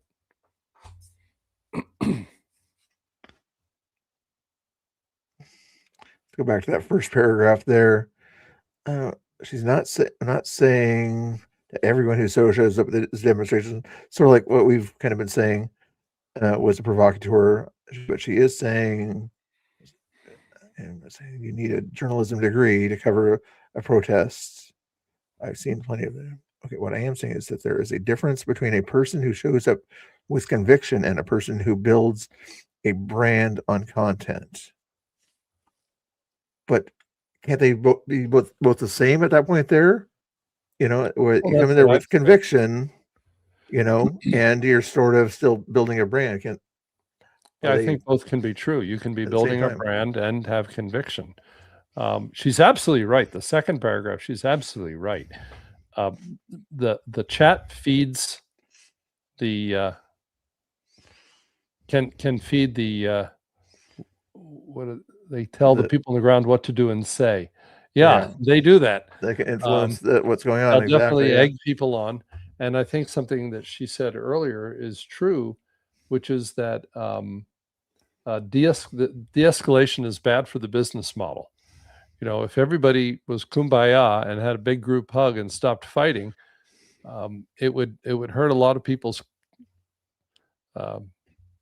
likes, clicks, and it would. People want the conflict and things like that. You know, people want conflict. People want drama. But what they don't understand is you can create your own silly drama, like I do with like lore and things like that, or whatever. Once in a while, your little puppet, you know, or the puppet show conflicts. You know, you got competition now. You know that Edgar, the Edgar guy. Well, I know it's kind of weird. All those guys that say they don't like my puppet show, but they like Edgar. I think that's Edgar's pretty good. Yeah, exactly. But you know, I'll get back to what I was saying earlier, Mr. Bill, which is that the mainstream media does the same thing. You know, you're not going to get eyeballs by coming on the evening news and saying, "Good news, everybody! No planes crashed today." Yeah. Right. But boy, if a plane crashes or, you know, nearly crashes, like lands on a highway because the engine failed, well, that's news, right? Especially if they have video footage of it or something like that. Yeah, or crashes just short of the runway, or clips. What was that? Some United flight clipped a light pole or something. Yeah. That's what they want to show. You know, they don't tell you that 20,000 flights took off safely the same day. They focus on the one flight where something went wrong. You know, there was one where somebody walked out on the runway in Denver and got sucked into the engine fire, and they were obviously killed. That's just another form of drama. Yeah, but they don't want to talk about, you know, whether we need more NTSB agents or not, you know, but they want to talk about what NTSB agents have to do at that point. I mean, like to take Shelley's point, like the airline industry could say, hey, we had 25,000 flights take off completely safely and land safely. Why are you always focusing on the one thing that went wrong? Right. And that's kind of like, that's what keeps people watching their news shows. So yeah, it's absolutely true that the Roman circus, the conflict, is what people tune in for. Nobody's going to tune in to watch. Well, I shouldn't say nobody would tune in to watch an empty building, because pretend media would prove me wrong. They're bored enough and they can't get outside, or then they've got something to watch on their screen that they kind of feel like their community or whatever within pretends chat or something like that. I guess it's entertainment more in that chat than what they're actually watching, you know, in some cases there. Yeah, I don't know if the audience feels powerful and informed, but one night around 10:30, I asked the chat, like, where are you guys? And I was astonished. Like, they were all over the country, Georgia, Tennessee, South Carolina. It's 1:30 in the morning. I asked somebody once, like, why are you in Tennessee? Why do you all have Portland derangement syndrome? Why are you watching here? And he said, well, the most exciting thing that happens here is when a goat gets loose, you know? So for whatever reason, I don't know that they feel powerful and informed, but they're definitely entertained and fixated by the craziness here. And the kind of the general comment that you get from other parts of the country that are redder is like, how can they put up with this stuff? Like, that would never happen in my city. Like, the police would never tolerate everybody just, like, you know, flooding the streets, putting up traffic cones, redirecting traffic. Like, they'd shut you down right away. Yeah, So exactly. They're watching because they're seeing something that is so foreign to them. Yeah. That Sort of they're like- just like, that's an American city. Holy shit. Like, look what's happening in Portland. They're fascinated by it. Sort of like what, you know, people like to watch superheroes and things like that, because, you know, it's so out of human nature. You know, we don't see superheroes flying around, so everybody wants to watch a Marvel movie or something like that because it's out of this world kind of behavior, or out of this larger than life type stuff that they're used to. Hey, it's Johnson. How you doing? We're almost through this. Good deal. All right. The right doesn't need more noise. It needs discipline and people who can articulate what they believe, document what they witness, and withstand the scrutiny that comes from putting your name on something. Credibility is built over years and destroyed in seconds. Any activist worth taking seriously knows the difference between a victory and a viral moment. The cosplay conservatives, who showed up to the to the ICE facility, didn't strengthen the cause. They handed the other side exactly what it needed and walked away with content designed to make them famous. They're not the enemy, but they're not allies either. The legitimate right doesn't have to disown them, but it does have to stop pretending they represent something they don't. This shouldn't be a controversial thing to say. Start with the second paragraph first. That I think most of the people that watch the Tommy types or whatever, they know that that's not the way things normally are on the right. At that point, it's an entertainment thing for a lot of them. Some of them do get livid or whatever. Like all the left are like these other people that Tommy's going up against, but for the most part, I think 80% of his audience understands that. Whereas they handed the other side what's needed, but they're not. At least they understand that it's not a cosplay kind of stuff that people are doing. It's not. But Tommy's not an act like you said earlier or whatever. It's really what he truly believes. Is what he says is what he believes at that point there. Yeah.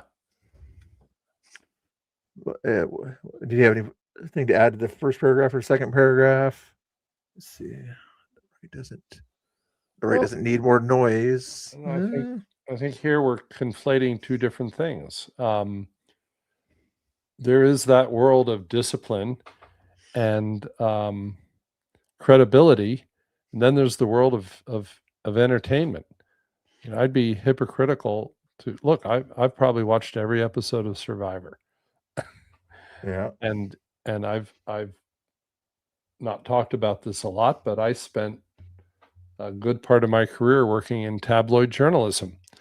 A lot of people would say that's not real journalism.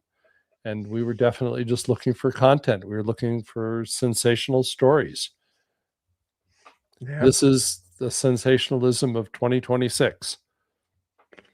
Yeah, and some sort of thing at that point there, and people want to watch it either for entertainment purposes in some cases. Other people want to watch it for news purposes, and that's kind of the reason why people watch things. Both purposes. On one hand, we are showing people, the streamers are showing people what happens down at ICE, and a lot of what happens has nothing to do with people agitating. When they graffiti the building, break the gates, throw rocks at the building, tear the security cameras off the wall, shout and scream at the police and the ICE officers. That has nothing to do with the streamers. We don't make them do that. Yeah, that's the news coverage there, the news aspect. They're doing things that are news related. These guys are breaking the law, or they're doing something and we're showing that. But then when it gets slow, then you get into the trolling. Yeah. And and it's kind of it's a two-way street. I think maybe one of the issues that I would take with this and with the article is it's not just conservatives showing, or it's not just the right-wing content creators showing up at ICE to create, like, what does she say, more noise. The other side is doing stuff too for content or for whatever purpose. They're burning flags, right? Yeah. We don't make them burn the flags. They're burning flags.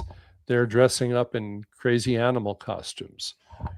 They're painting on the sidewalks and throwing things in the ICE driveway, and they're trespassing. And some of what's going on between the patriots and the protesters is our reaction to what they're doing, like when they're burning a flag or when they're doing crazy things in front of ICE. My chat is not slow. They're very smart people. Come on. I know you meant it a different way, but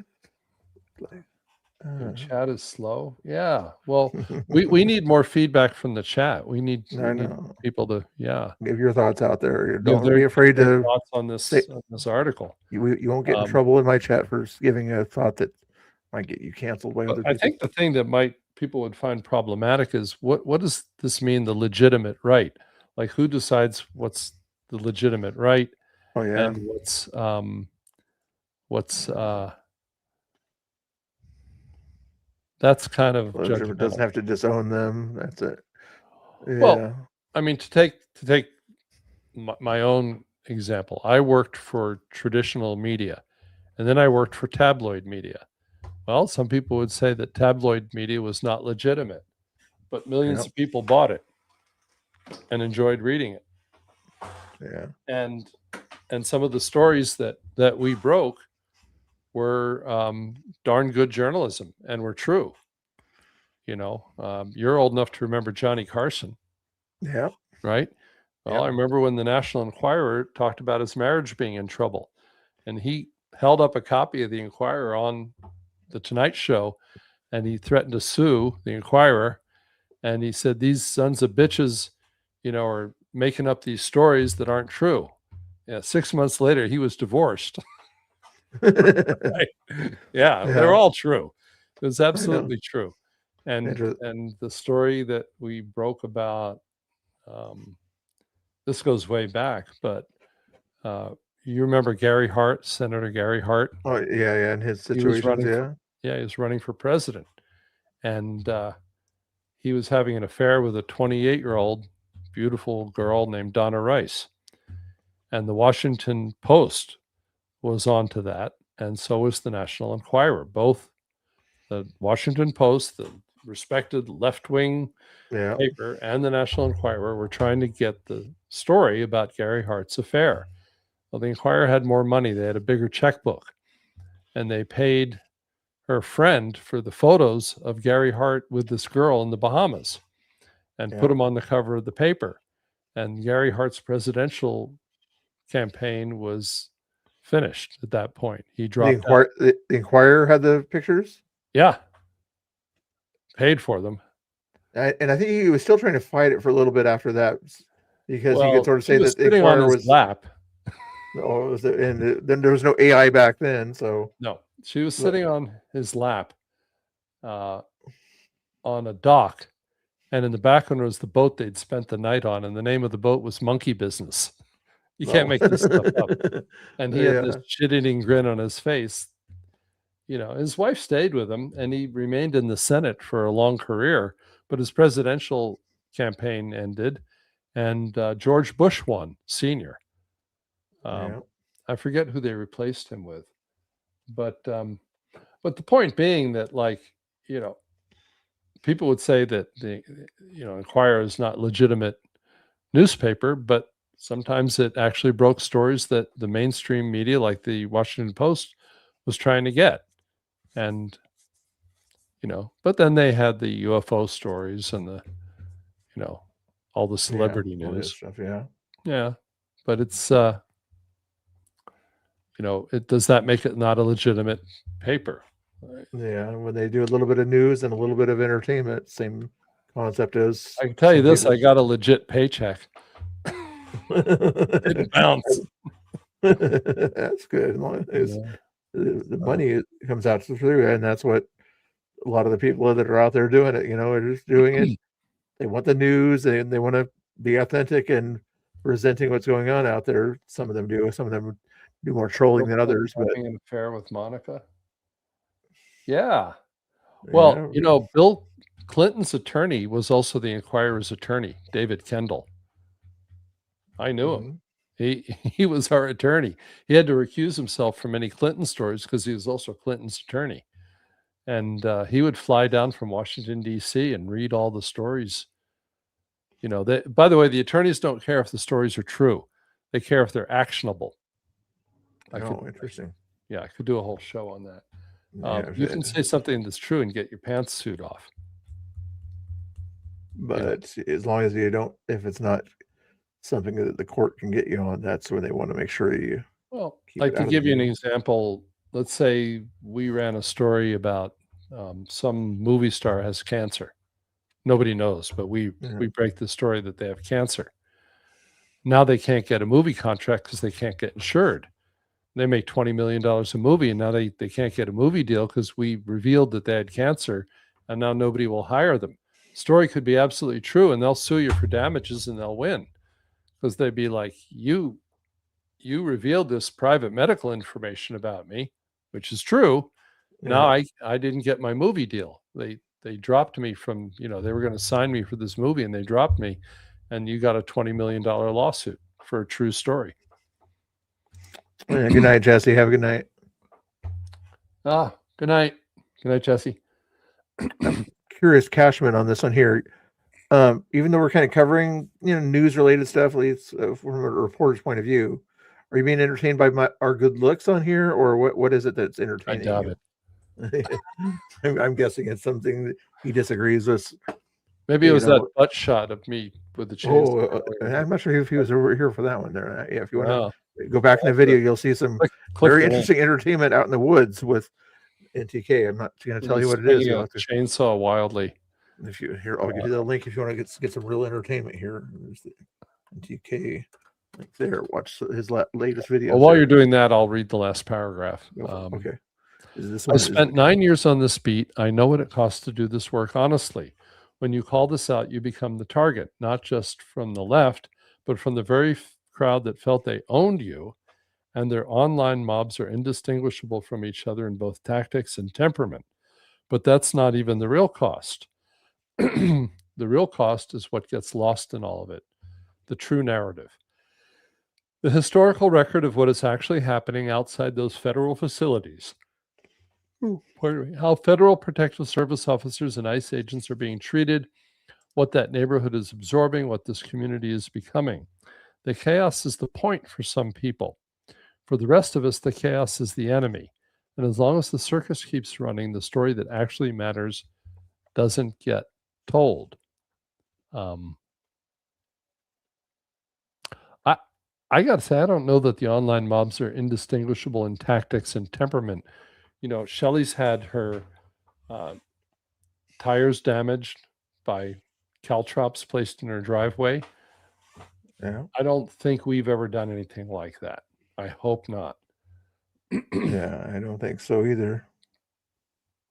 Back there, I was watching it, like an old footage or something like that. Can't remember who put it out there, but back in the Proud Boys days or whatever, there was one guy that was a little bit too livid about it. It was Haley, I think you're the one that put it up there. Who, not Strickland, but somebody guy out there that you posted recently that you called out, and some other people called out for kind of going beyond what Patriots should do. Are you talking about Patriot Shane?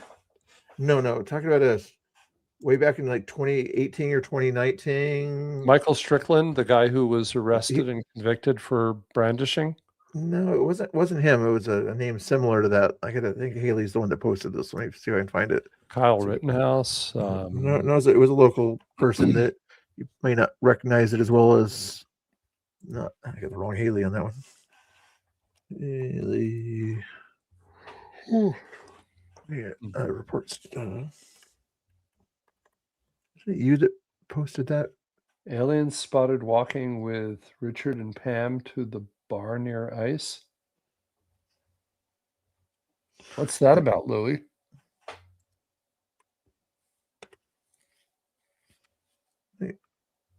Yeah, I'll find it some other time. Well, that reminds me. Did you see that post about Spider Mike's allegedly being seen in a strip club called Acropolis?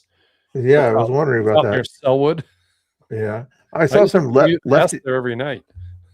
I heard some person or whatever that might have been Spider Mike saying that they were closed 2 weeks ago. So how could he have shown up? But then now that somebody said that, is that you, Spider Mike, or something like that? I'm not sure what the stuff was going on that stuff there. But if he was there, and Tommy Boy said he kind of looked like he had some stuff on his face, like somebody would have after they drink too much. Well, that'll they used to be known for their cheap steaks. Yeah. I've never been. Just How close is it to the where they were last night, or the hotel? Oh, not Close. not close at all. This is out 99E. Oh, okay. Going down toward Milwaukee, like you're almost in Milwaukee. But I used to commute that way, and I would ride by every night on 99E because the strip club's right on 99, and they always had a sign saying $5 steaks. Yeah.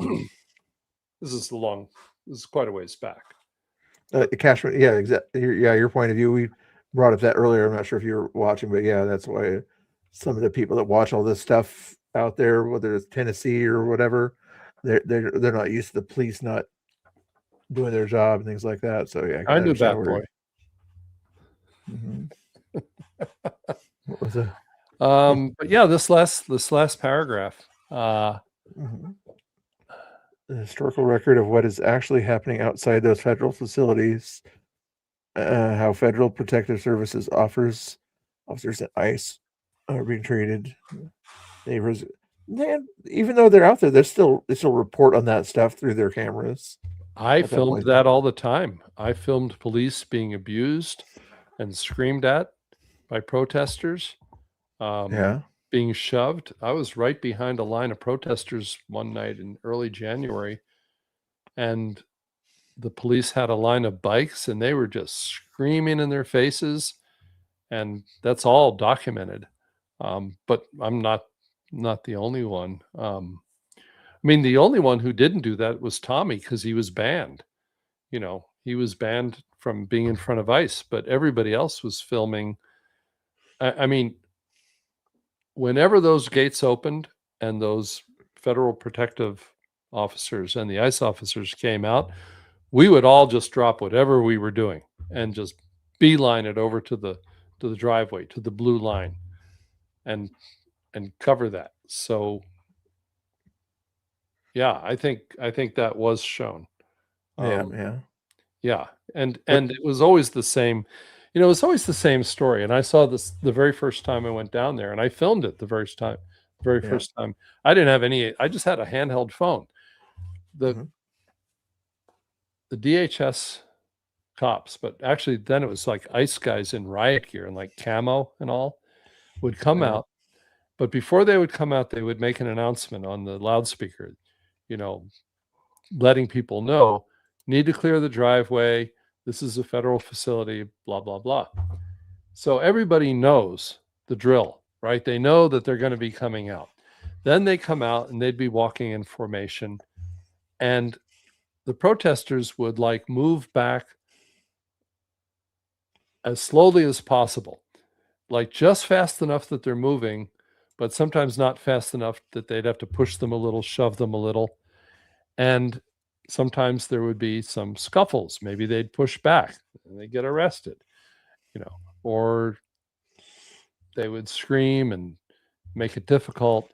And all of this was unnecessary. If you just stepped back and stood on the sidewalk, you didn't have any problems. But they had to make a show out of being as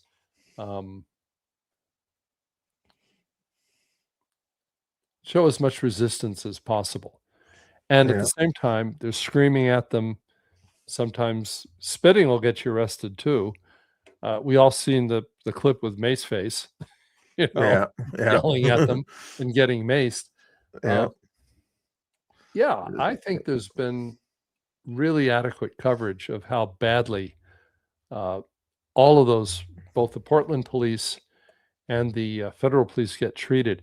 And having grown up in an East Coast city where we had really badass cops, these Portland cops are like, they're Timu cops compared to what I saw back in the day with cops. They think, Antifa thinks these cops are all bastards and that they're, you know, brutal and all. They don't know what brutal cops are like. I grew up with brutal cops, you know, and I support local police, but I'm saying those cops back in the day were not like these Portland cops. Yeah. Totally different kind of. They have to take all that sensitivity, diversity training, especially in Portland metro areas. At that point, there's just wildness. I like these last two sentences that she kind of covers. That the chaos is the point for some people, On that one there, not for many of the streamers at that point there. I'll admit it's the point for some chatters and people on the outside or something like that. They want the chaos and the craziness. They almost don't care about the politics. They just want the drama that's out there at that point there. I don't think that's so much the point of many of the streamers that I know out there anyway. For the rest of it, I would disagree. Well, I guess it depends on what you mean by chaos. Whenever fights started, all the streamers would go film the fights. So I think she's right about that. Well, I mean, everybody wanted to film the fights, and you would see cameras. I've got pictures of 20 cameras surrounding two people fighting. Yeah. I mean, when he says is the point or whatever, the chaos is part of it, at that point there, but at that point there, the fights we consider that news in a situation when they're out there. That's not just chaos or creating chaos. Do whatever you can to find chaos, by, saying something that is going to trigger somebody or something like that. That would be kind of making chaos or something like that. Well, I guess it's the point though, in that people who are streaming know that, like, what's the most interesting thing going on right now? And if it's a couple of people yelling at each other, that's better than an empty driveway. All right, Haley, if you're going to bed tomorrow and you're busy and things like that, but I would love to get yours and maybe Serena's side of this or whatever. I'm sure the three of you guys probably don't want to be in the same chat together, but here we got Honey Badger's point of view here that we're taking there, and tomorrow we can get yours and Serena's if you want to. But and then the next sentence for the rest of us, the chaos is the enemy. When she says the rest of us, she means the reporter type people, I'm guessing. Yeah, I think there's a lot to dissect right there. First of all, when the chaos gets out of hand, it's the enemy for everyone down there. Like when things get really violent, and none of us are safe.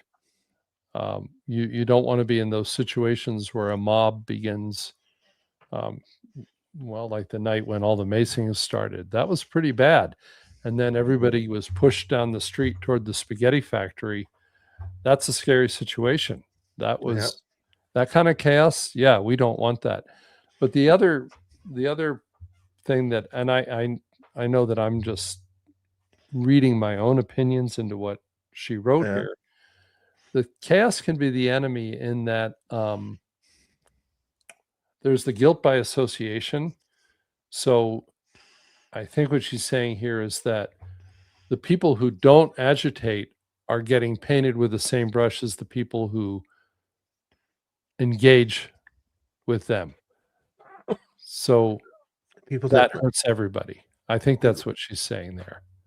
For the people that don't agitate again, the people that don't in other words, like Tommy trolls people, and Raw Tactics, Josh, and Ground Zero, like they'll engage with people. And then say Laura, who doesn't do that kind of stuff, as an example. Skylar and everything. They just film pretty much with what they see. They might talk to their chat about their opinions or whatever. But then they get painted with the same brush. But you're MAGA and you're with them. Yeah. So you're just as bad as the person who called me a retard, or the person who says trans women are men. That you're just as bad as they are, and you're filming them, and you're getting content from their bad behavior. Their words, right? You're filming Tommy, so you're benefiting from what he does. So you're just as bad as he is in their view, and early on we sort of did the same thing to Pam, which has turned out to be true. But we would say that somebody like her that you would think as a normie person, just old lady being out there filming or whatever, said that she's you're with the black bloc Antifa type out here. You're with them. Back then she might have said, no, I'm not with them. I don't support violence.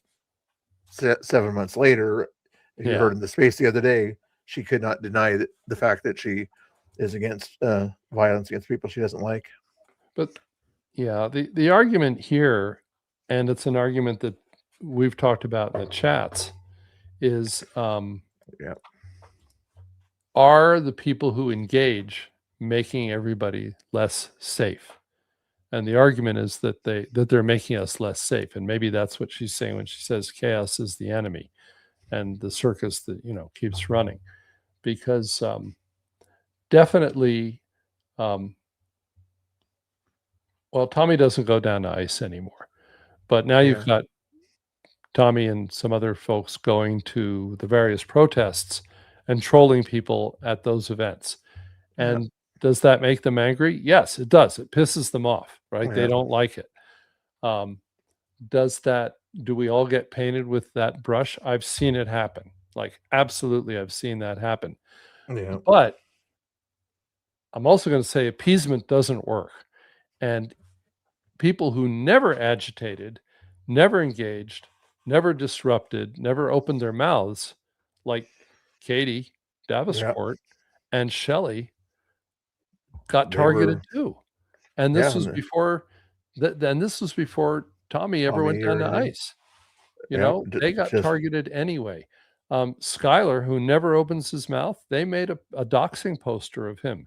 Sterling Martin, who's like the most non-aggressive person you can imagine, had a doxing poster made of him. So this idea that, well, if you don't engage with them, it makes absolutely no difference in the long run. Eventually, everybody will be labeled as chuds, MAGA, the enemy. Yeah. And it doesn't. I don't think it really. There's maybe a few exceptions. Somebody like BG on the Scene, who has been doing this since 2015. Yeah. He never opens his mouth during at the end. Once in a while, I've seen his people or him or whatever. When it's all over or whatever, please hit the like button and send money if you want to. But that's all. Yeah, but he doesn't say anything about. He doesn't offer his events, opinions, like negative opinions about what he's filming. Exactly. Like, he doesn't get his politics involved. He just films. Yeah. And he's been able to, but he also doesn't associate at all with, as far as I know, with anybody else. You don't see him engaging with the left or the right. He keeps to himself. Yeah, he might kind of get information from one side or the other that say there's this event coming up or whatever. If you want to be here, They're trying to bring attention to it or something like that. But I'm sure he has. Thank you for your information, but I'm not going to join your club, but I'll be there to film that kind of stuff. That would make sense at that point there. But anyway, I think we covered that pretty thoroughly on the Honey Badger Mom there. Got a lot of views on that. I was going to say, yeah. So you guys all like the drama there. Get 40 people watching on the drama. Oh, yeah, she's got 9,000 views. I should almost refresh that and see if she broke 9,000 for the heck of it. Make sure I'll give a shout her out here.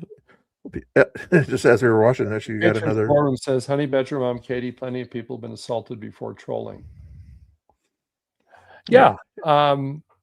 Let's read what Tina Kotex had to say about this here. Oh, do we have to? you just said your opinion already, but said for a long time that ICE protest had become a reality show. Reality shows thrive on drama and chaos, heroes and villains, whether real or contrived. Trump grokked this in the 2016 election brilliantly, used all the elements of reality TV drama. How long is this supposed to not too long? One-dimensional characters, heroes and villains. One can pin the responsibility on the content creator, but the content would fail if this were what the market wants and actively supports, and not just in Portland. The demand drives the supply, not vice versa. Did you want to explain yourself first? Yeah, like which part? Whatever. Actually, if you don't mind, talk about this. I got to go to the restroom. If you don't mind, yeah, sort of. Yeah, I can talk about that. Well, the second thing, Trump. This was actually an article in the Christian Science Monitor. Trump ran the 2016 election like a reality show. He created these stereotyped one-dimensional characters by giving everybody names: Crooked Hillary, Lying Ted, Little Marco. It went on and on. And that's what they do in a reality show. There's the lazy one, the sexy one, the muscular, alpha male one. people are more than that. But in a reality show, they paint everybody a certain way, and Trump did that. There's definitely at ICE, you've got drama and chaos, heroes and villains. Who are the villains? Spider Mike, Pam Tifa, Will. Will's like a recurring villain who comes, in and creates a little bit of chaos and a little bit of drama. The last sentence, one can pin responsibility. Well, yeah, nobody would be going down to ICE if people weren't clicking, liking, subscribing, and supporting financially with super chats, Venmo, Cash App, whatever. The content creators would find better content for the most part, I think, if the audience went away. But when the audience responds and shows you that they like it and they want more, then you're going to deliver. That's capitalism. Check the chat here. Yeah, I Portland Ed came down a few times, and it was always fun when he came down. It was always great to see him. He'd just be bouncing around, but I don't think I ever saw him getting a hard time, but I don't know for sure.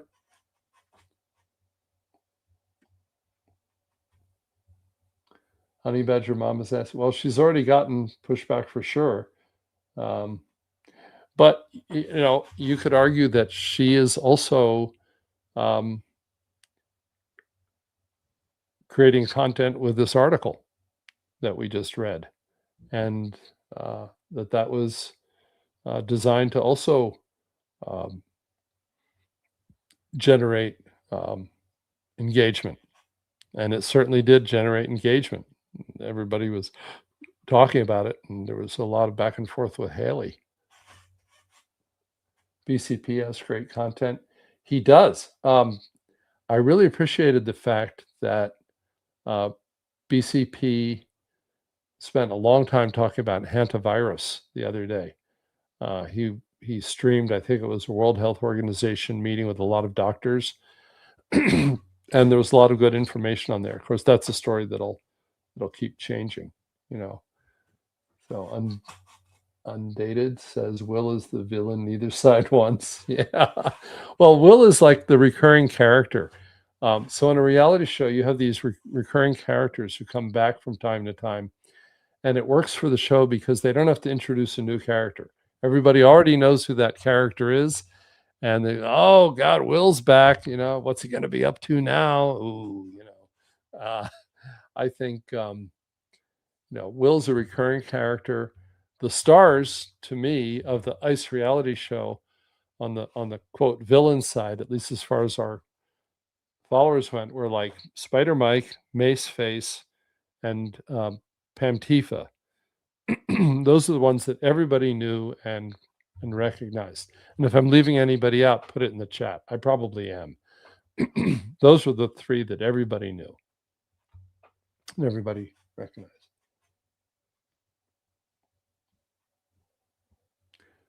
Haley went to bed. If that's your question, Louis. Yeah, Haley went to bed. And I'm going to have to do the same soon. Oh, yeah. Tracy Molina. Well, Tracy was gone for a while, and she's back. She's not supposed to be in front of ICE, but she doesn't care. Now, for those of us who, were there a lot, there were other people that, the chicken, Chicken Jack. Yeah, everybody knew the fuck that chicken guy. Oh, yeah. Yellow Hat Girl. We haven't seen her for a while, but she used to be down there all the time as a regular. Yellow Hat Girl. And of course, Pretend Media. I forgot. Nathan Hot Dogs, and what else have they called him? Statue Media. I don't know that he's so much of a villain, but he definitely was a character in the reality show. He was a leading character in the reality show. And how could I forget Comrade Freya? Absolutely. One of the stars of the ICE reality show is Freya with his big Antifa flag and that way. He always sounds like he's really stoned. He'd be like, well, I don't know about that, there was one time when Will went down there standing next to Freya and Sandy or whatever, and they were all like in a line there. I was like, is this like the Three Stooges of Portland here? No offense. Someone in the chat, Britt says Poppins. Yeah, that's Michael Bax, aka Michelle, who some people call Harry Poppins or Larry Poppins. Yeah, everybody knew the that's a transgender who would bring a violin down and play really, really badly and say, this may not be the music you want, but it's the music you deserve. And it was just scratching the strings with a bow, like just, painful to listen to. Here's what a lefty said about her thing that she wrote there. This is really well written. I want to live out on you for not being direct with who you are obviously referencing, but it's still exactly the point that has obvious to me since newly observing. You're still very new to it, Maureen. You don't understand the subtleties, but anyway, that's what the TDS guy is always in Pat's in Pam Tifa's spaces. Yeah, he's always hanging out over there doing the He's a regular craziness. there. Yeah. Billy made Rosa famous back in the day. Yeah, Rosa was famous anyway, but yeah, not infamous, more like than famous. Yeah. There are some characters, that people that I always would see. United Vision News, that's Asher Shelton, has the long kind of curly hair and wears a tan coat. And a guy who I believe his name is Martine, that's Relax 1-2. Those are the two regular journalists who you see at all the protests, the mayor's house, city hall, whatever. They're always there. They don't talk, they don't do the chants, but they are there and they're photographing everything. And a lot of that ends up on TikTok. I was going to do a stream tonight before I dropped in here and share some TikToks, but I might still do it maybe another night. So X is kind of the primary medium for the patriots. TikTok is where all the left goes. Exactly, unless they're Blue Sky or whatever to share their posts or whatever, but their video content. I haven't checked Blue Sky. Instagram also. Everybody kind of uses Instagram as sort of a everybody personal pages. That's where Sammy Ibar is. The boxing queen. Twitch is where Jordy used to go to. Back when his name was Kid Not Kin back then, but I'm not sure if he uses another source now or if he just does his Antifa stuff. Freya likes TikTok. Freya does a lot on TikTok. Jade the journalist. Frog Sabhai, who is also Persian Bee. I've restreamed that person, whoever that is. Yeah. She's on TikTok. I think it's Defensive Media. It's a guy in the wheelchair. He's on TikTok. Samantha Michelle, we don't see her anymore, but she used to do a lot on TikTok. Who is the one? Is that Frog Sabi, that the short lady that had the boyfriend that was kicked away from ICE? Big black guy. Got in a fight with Tommy. Thinking of, I'm not sure. She's Iranian. Okay, different person. I'm thinking I was a little bit more Hispanicish, maybe. Yeah, Maceface does OnlyFans. She's not the only one. So does Sammy Ibar has an OnlyFans. A lot of them. I've read that a lot of them are either have OnlyFans or are sex workers. Oh, including Marty or Larry Poppins. Andy No outed that individual out as a trans prostitute. According to Andy No. Oh, yeah? $600 for 2 hours. My goodness. I'm not that good looking. I could buy a hell of a lot of camera equipment for $600. Yeah, that would be nice to do that. Plus, I'm not into that. If you guys want the link to Honey Badger Mom to tell her you like her content or comment on her stuff or whatever. There's the link there. Mm-hmm. Uh, Well, she's not afraid of controversy.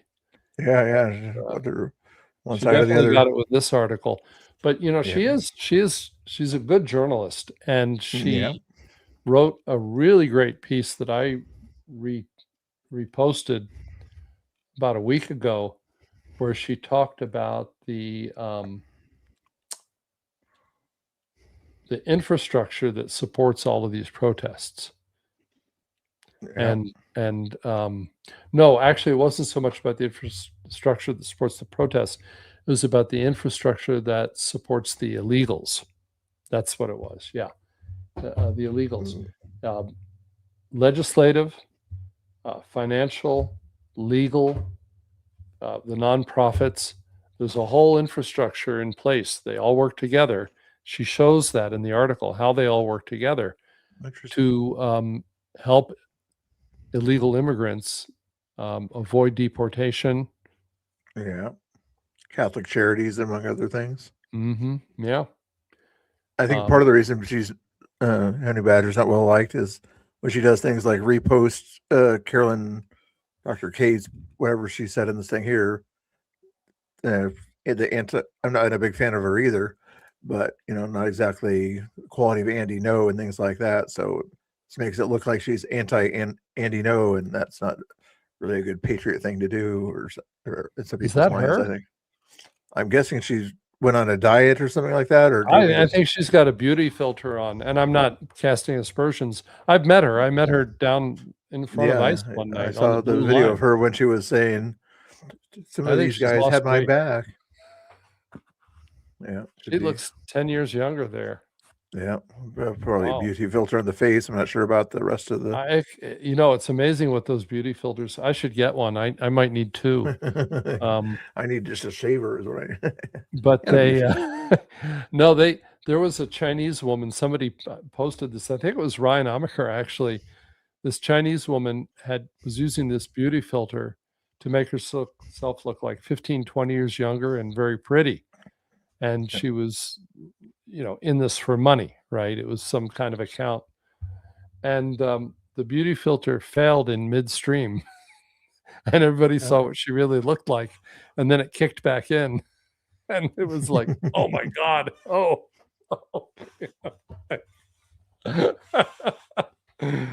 Yeah. And I saw that. I didn't know they were that good. I didn't know they could.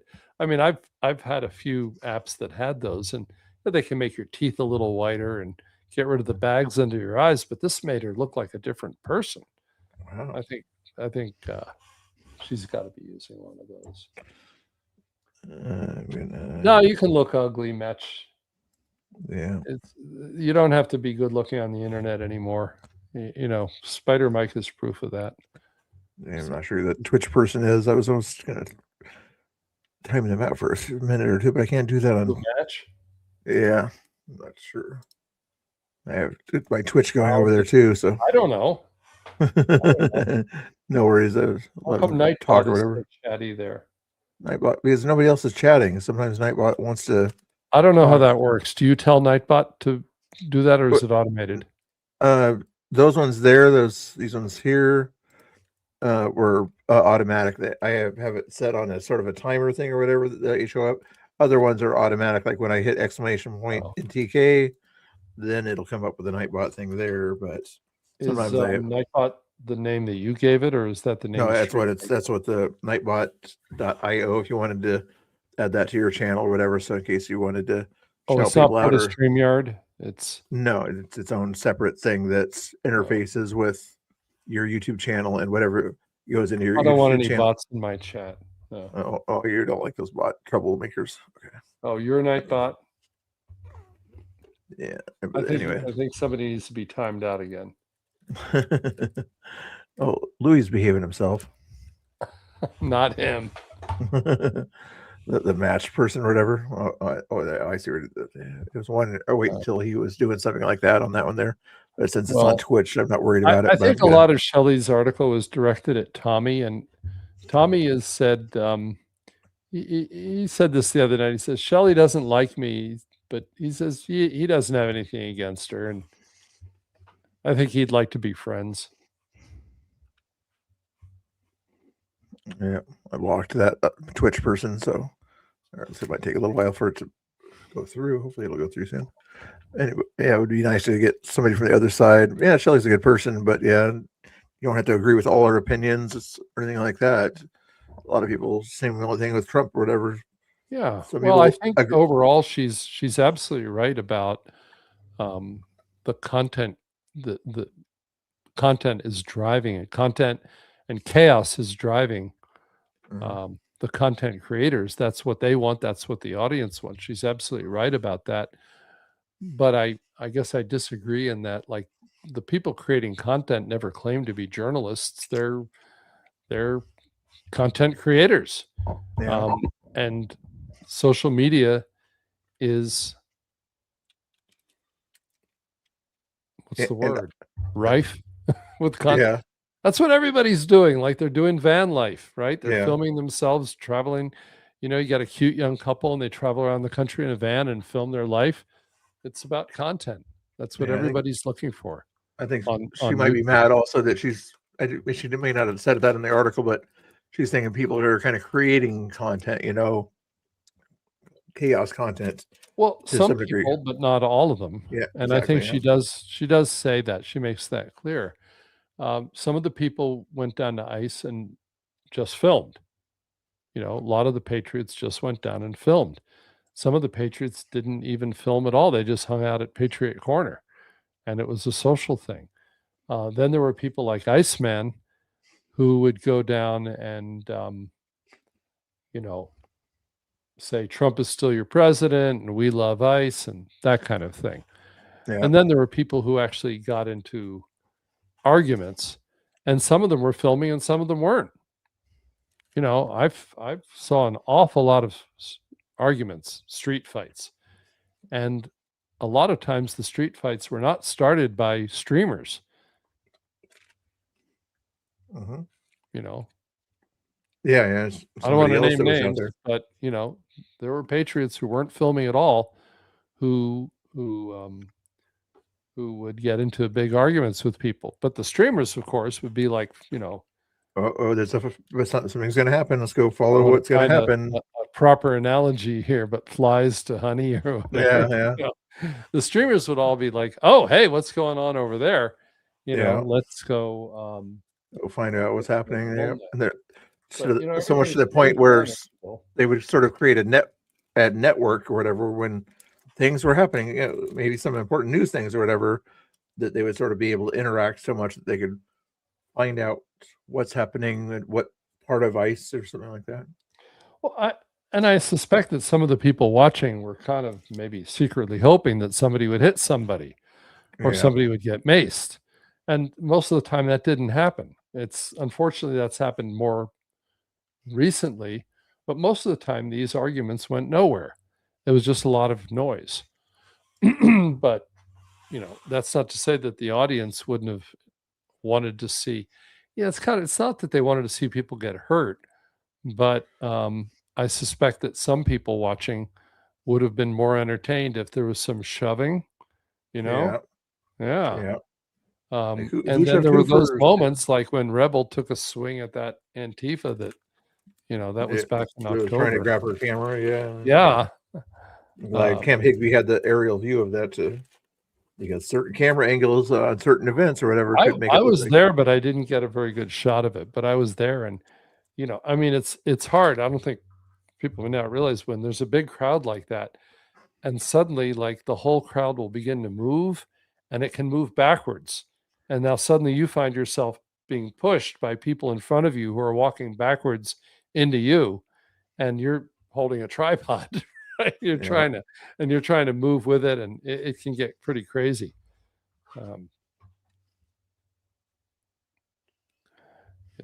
Especially See what the other guys out there that are streaming now. Has everyone gone to bed? Is anybody still watching? I'll put a 1 in the chat if you're in the Yeah. chat. Put a 2 in the chat if you're lurking. Put a 3 in the chat if you're one of the aliens that was found out about recently or something like that. Not sure if that was actually if they declassify do alien stuff. I heard they were thinking about it or something like that, but Natina qualifies as one of the aliens. Okay, I'm actually a reptile. Reptilian from the planet Reptilia. I gotcha. Ritz lurking. Okay, Easy's paying attention. Good. At least there's a few people paying attention. I disconnected the Twitch chat, so don't have to deal with that match person anymore.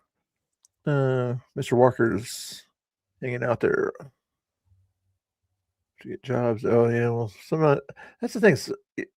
We always have negative opinions about that. A lot of these people do have jobs that, you know, a lot of them probably don't or get aid from the government and things like that. But there's still a lot of them that have barista jobs or social working jobs or NGO jobs, if you know what I mean. Yeah, there's two big myths. One is that they don't have jobs, and I've talked to some of them who are like, no, I've got 2 jobs. You know, I couldn't pay my rent without 2 jobs. And the other is the idea that people are being paid. They say that we're being paid, and you know, patriots say that they're being paid. Yeah, maybe Pam. I went to a protest in Woodstock, and I said, "Are you all being paid? Because like you're all here for 1 hour, and then you leave. Do you just get paid for 1 hour?" I know, it's always right on the $2. They thought that was hilarious. They said they all denied it. They said, "No, we're not being paid." And I don't think they were. They were clearly neighbors who liked each other. And this was like a coffee clique. You know, they enjoyed being out there together. Yeah. It was a social event. Yeah. But the thing is, the groups that kind of bring those people together, Indivisible, and their websites and all that, are funded by you know who and other. Oh, they'll buy signs and things. Though now somebody, I think it was either Ryan or maybe it was Andy, posted pictures. There has been some evidence of them paying homeless people to show up at some of these big events, not ICE, but some of the big rallies like downtown. And there was some guy who was so messed up on fentanyl that he could barely hold the protest sign. He was like all doubled over. Are you eating, Mr. Bill? Yeah, but eating before bedtime is not good. Yeah, my taco is a little bit older than it should be, actually. So no, you should stop eating 3 hours before you go to sleep. 3 hours. Okay, I heard it was 2 hours. Not Tina knows. Believe me. You're skinny, so we'll take advice from skinny. No, people. I'm not. I looked at that cabin video and my gut was hanging out, and I was like, I got to lose some weight. I gained about 8 pounds recently, 5 to 8 pounds, because I was eating too many carbs. That's too bad. Yeah, well, I was depressed, so What is Quincy doing? He's looking at Crowder versus Nick Fuentes or something like that. I don't know. What's your opinion about those guys there? Nick Fuentes? I listened about 3 or 4 hours of Nick Fuentes just to kind of figure out what he was about. Yeah. Whenever I watch him or whatever, he's still a little bit too much of a would say a white nationalist for me. But first of all, he takes a half hour to say what can really be said in 5 minutes. Yeah. There's a lot of repetition. He just kind of repeats himself over and over. Fill in space, yeah. He's, I don't know if it's rage bait or it's contrived outrage. Yeah. Like, I'm going to just say things that, go against the grain. Like, he loves to take on Trump and criticize Trump because I think he knows that it'll get a reaction from people. Yeah. If you go against the narrative or something like that and create controversy, whether it's political controversy or on the ground controversy, it gets the clicks and the views. Crowder, I haven't heard. You should watch him quite a bit, but lately I haven't seen what he's up to or whatever. But he's usually a little bit more center right, a little bit libertarian, I think, ish. Not a Nick fan. I wouldn't think you would be. You're more of a lefty than Nick is. Me? No, front row Rosie is one of my liberal watchers. Nick. Or trolls. I'm not sure which way she. Well, I had a friend who asked Yeah. me to listen to Nick because she was really disturbed that her son had become a follower and wanted to know what I thought. And I was like, I've never watched the guy. He, I think one of his YouTubes got, can they turn like all the audio off? Oh, right. It got bleeped. Like they were taking words out because he was using an offensive word to describe Jewish people. Yeah. You know. Yeah, one of those things. Yeah. So there's a lot of people like the language and things like that. But if you play it on Rumble, you don't have to, or certain other websites, you don't have to bleep those things out. But on YouTube, not good. What is he doing? Was he not? Yeah, no, I'm not a Nick fan. He little lowbrow for me, not really that interesting. Yeah, yeah. Stuff I like, most people would go to sleep. But one of my favorite podcasts, if I can give it a yeah, go ahead. Little promotion here, is called School of War. Mm-hmm. It's everything about geopolitical stuff, military strategy, and they talk about what's going on right now, China and Taiwan, what's happening in the Strait of Hormuz, what's happening in Iran. And the guy who runs it has people who really know their stuff come on. It's serious stuff. It's not like lowbrow entertainment. And I like lowbrow entertainment, but I really like School of War. Yeah. I think I've heard of it. Yeah. Sounds like a good show. You just go into YouTube and type School of War, you'll find it. It's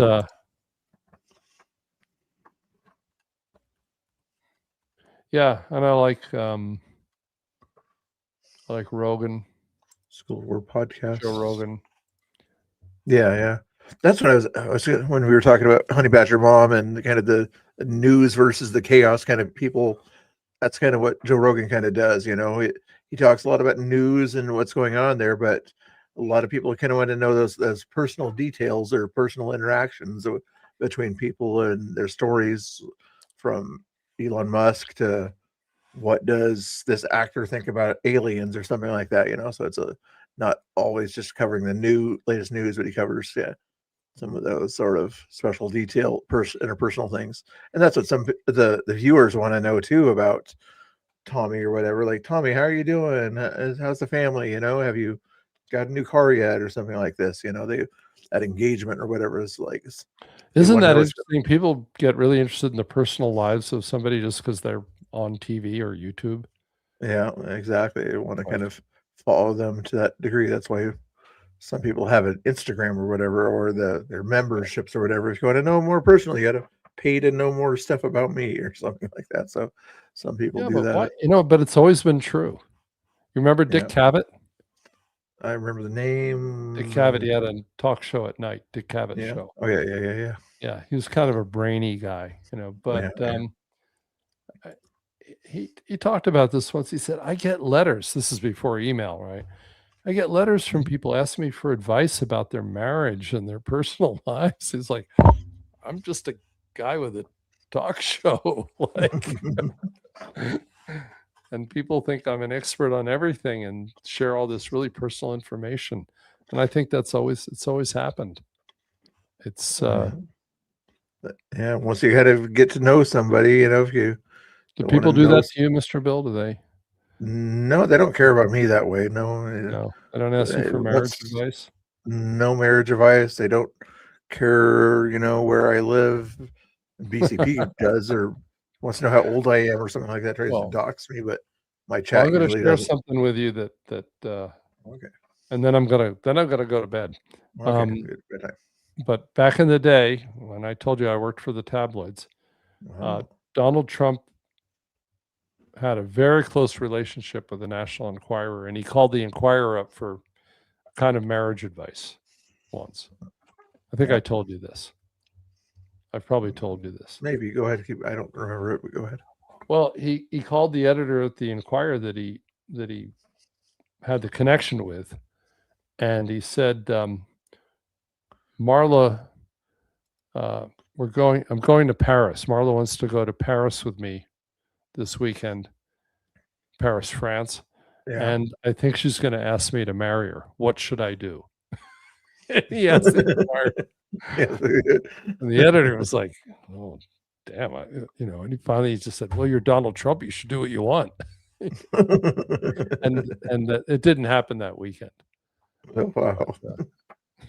I was thought during the campaign. I wonder what people would say if they knew Trump called the Inquirer for marriage advice. That's funny. She was like the only one that showed up on a TV show. He always did those little spots every once in a while.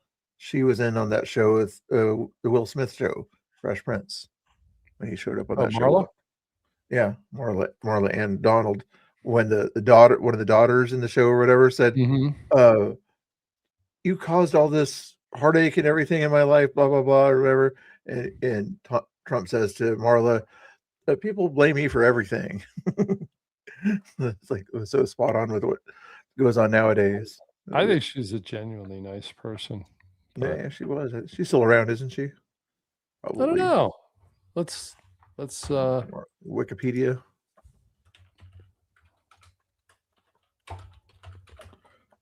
Which she's the mother of the middle daughter, right? Yeah. Or what's her name? November 17th, divorced 99, born in age 62. Okay. She looks good. If that's a recent picture, yeah. Yeah. Wow. That's a good 62. Yeah. If I don't say so.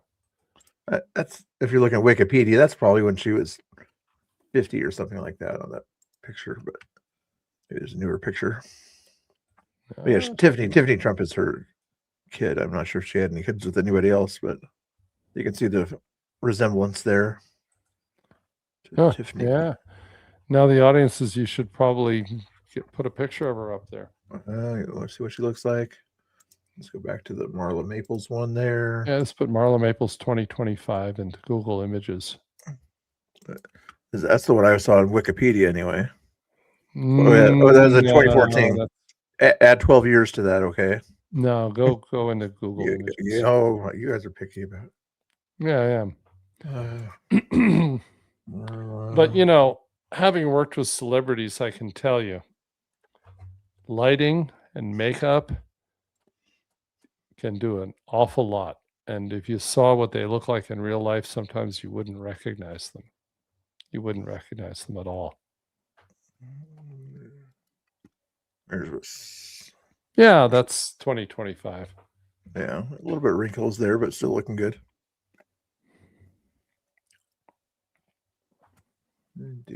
Well, you and I can't be critical. Yeah, no, I'm not choose either. Not that I need to choose or anything like that. Well, here's a picture of one thing you find out when you live stream yourself is you see views that you don't normally see, like what your saggy ass pants look like from behind. But yeah, would you rather if you're Donald and you had to choose or whatever? And yeah, I think you'd probably choose the one on the right in that picture. Be a tough decision. For me, it's not just about looks. It's about kindness and having a good heart. No, you're getting all sappy on me again now. Yeah, I am. But look, you got to live with somebody. I know.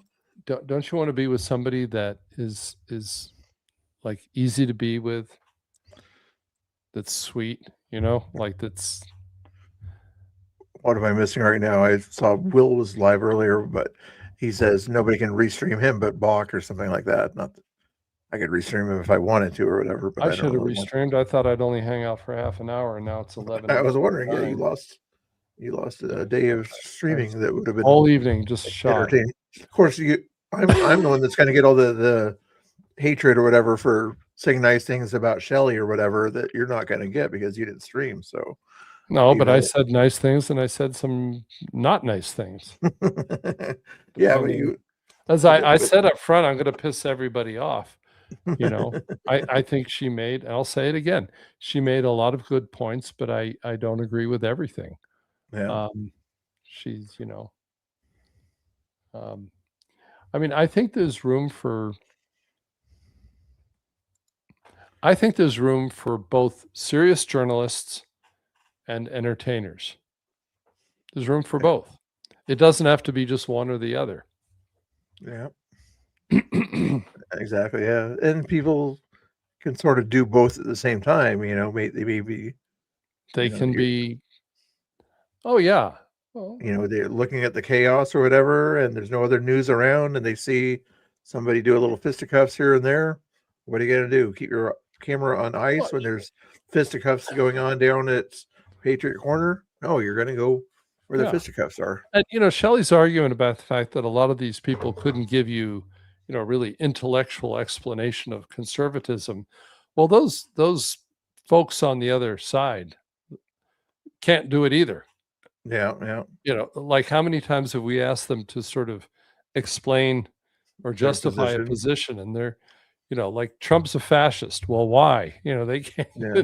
Well, I don't know, 'cause everybody else says he's a fascist. They can't really give us proof that he's a PDF and he's in the Epstein files. What? Right. What does that mean? Right. Like, prove it. Like, Trump's not a racist. Yeah. I know that because I lived in Florida when he bought Mar-a-Lago and let blacks and Jews into the country club, which nobody else in Palm Beach would do at the time. Yeah. Unless you had the money. And maybe that's the thing I'm thinking about at that point there, but didn't he fight for a long time ago at some country club? Maybe it was Mar-a-Lago, I guess, that was doing not the Masters, but some major thing. And he let the first black guy come to that particular club or something like that. I thought it was Peach, old black guy golfer Calvin Pete. He's I think doing the glass blowing. Yeah, I think it's something for the people to watch there. Not sure what Chris and Danny are listening to, but probably themselves. I love watching this. Yeah. My private property has a big bush. What? See, I always, whenever I turn on the audio in certain situations, I always get the weirdest. That was really well timed.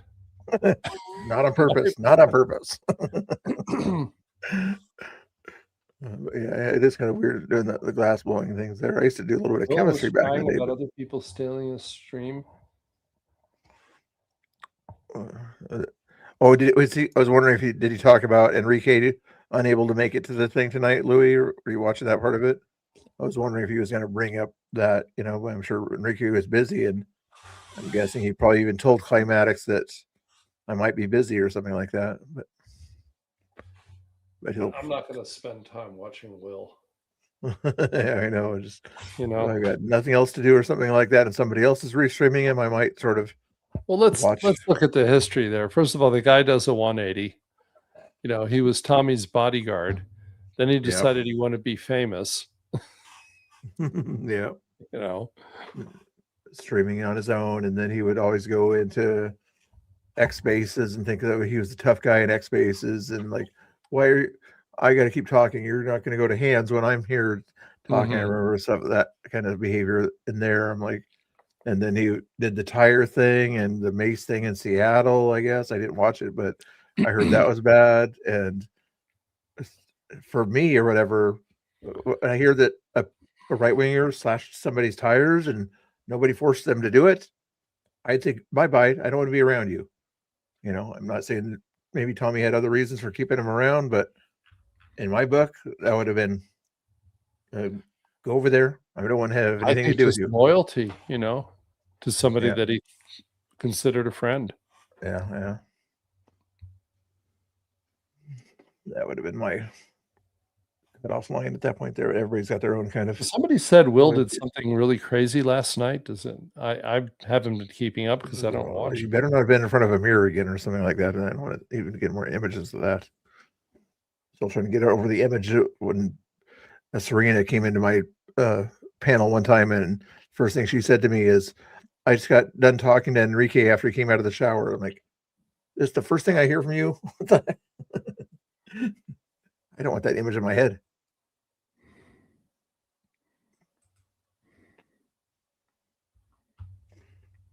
What? Oh, Spider Mike or something like that. Maybe the chat knows what you're talking about.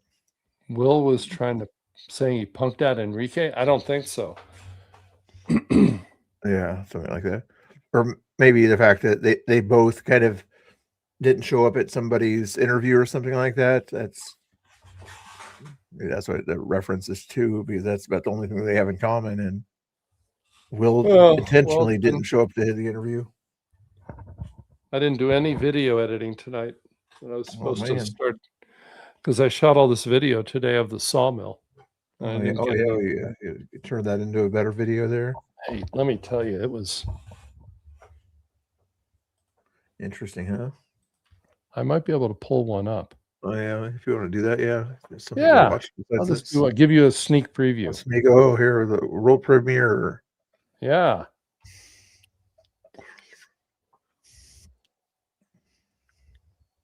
Let me give you one from the. Okay, this is from the camera.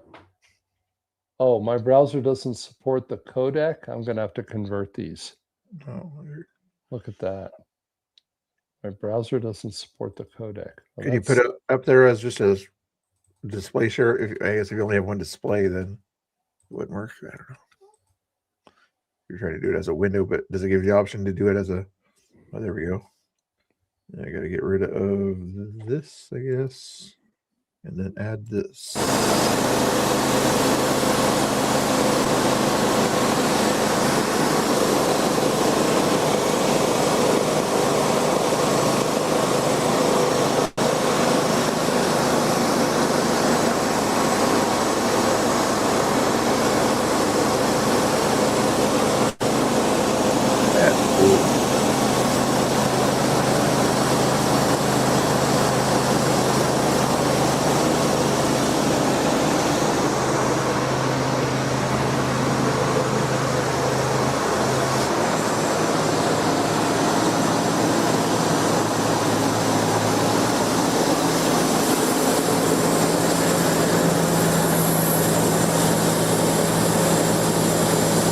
Watch this.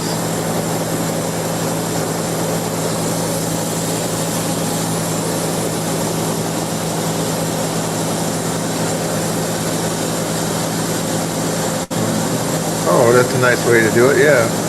78 years old.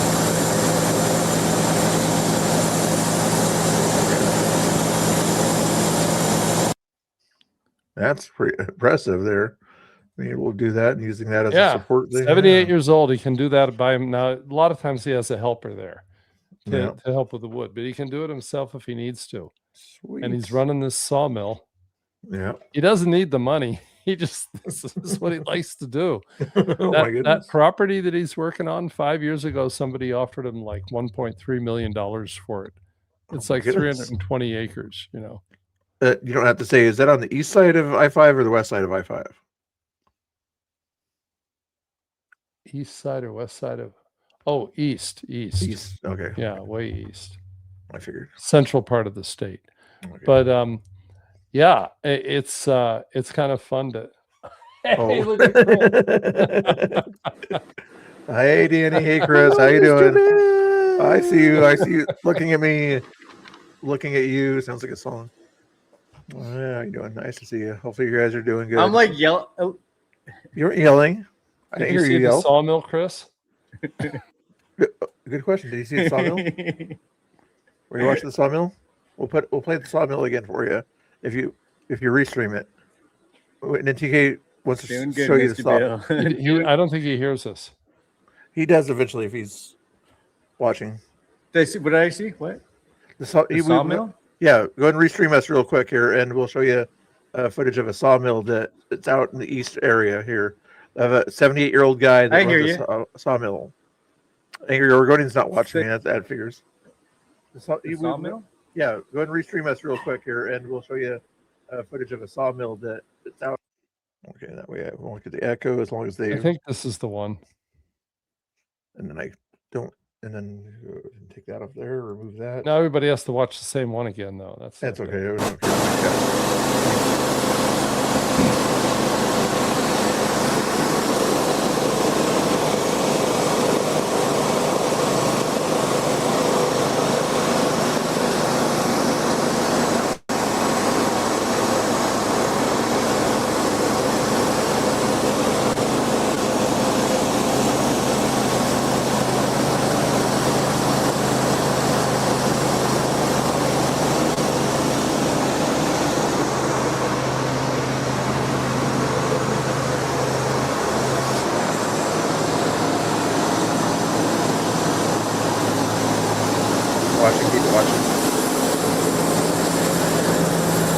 on like a trailer too. It's portable. Giant fans. Oh.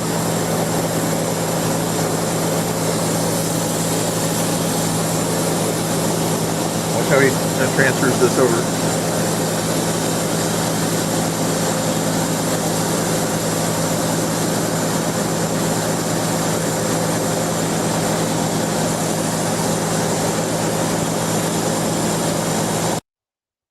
Pretty cool, huh?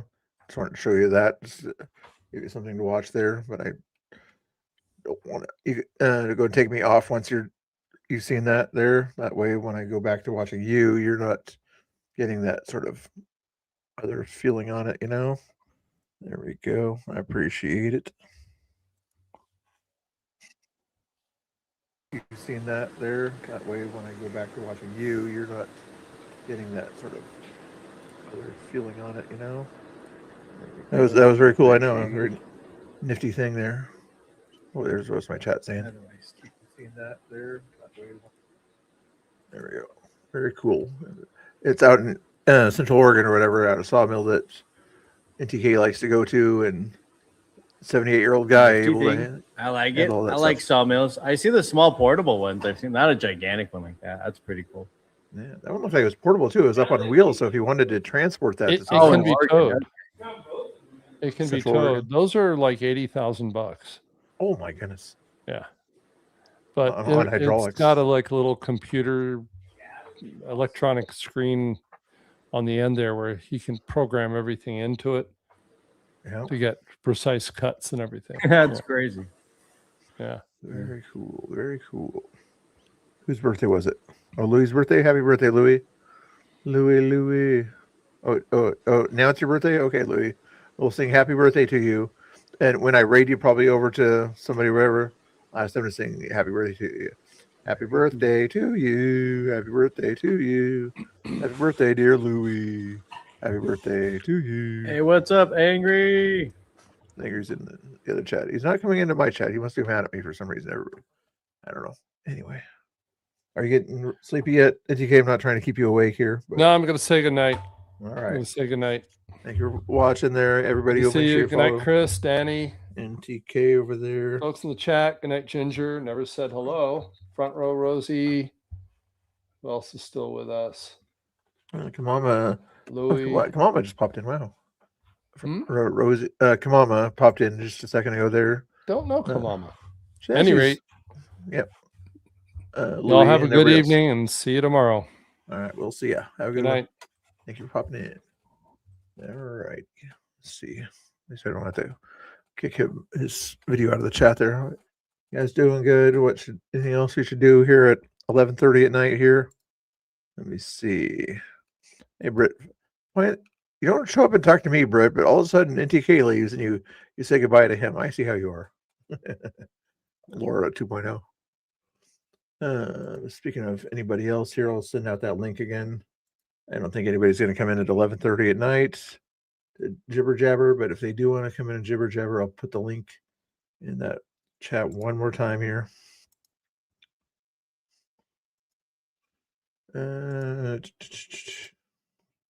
Hold on, let me find it. There it is.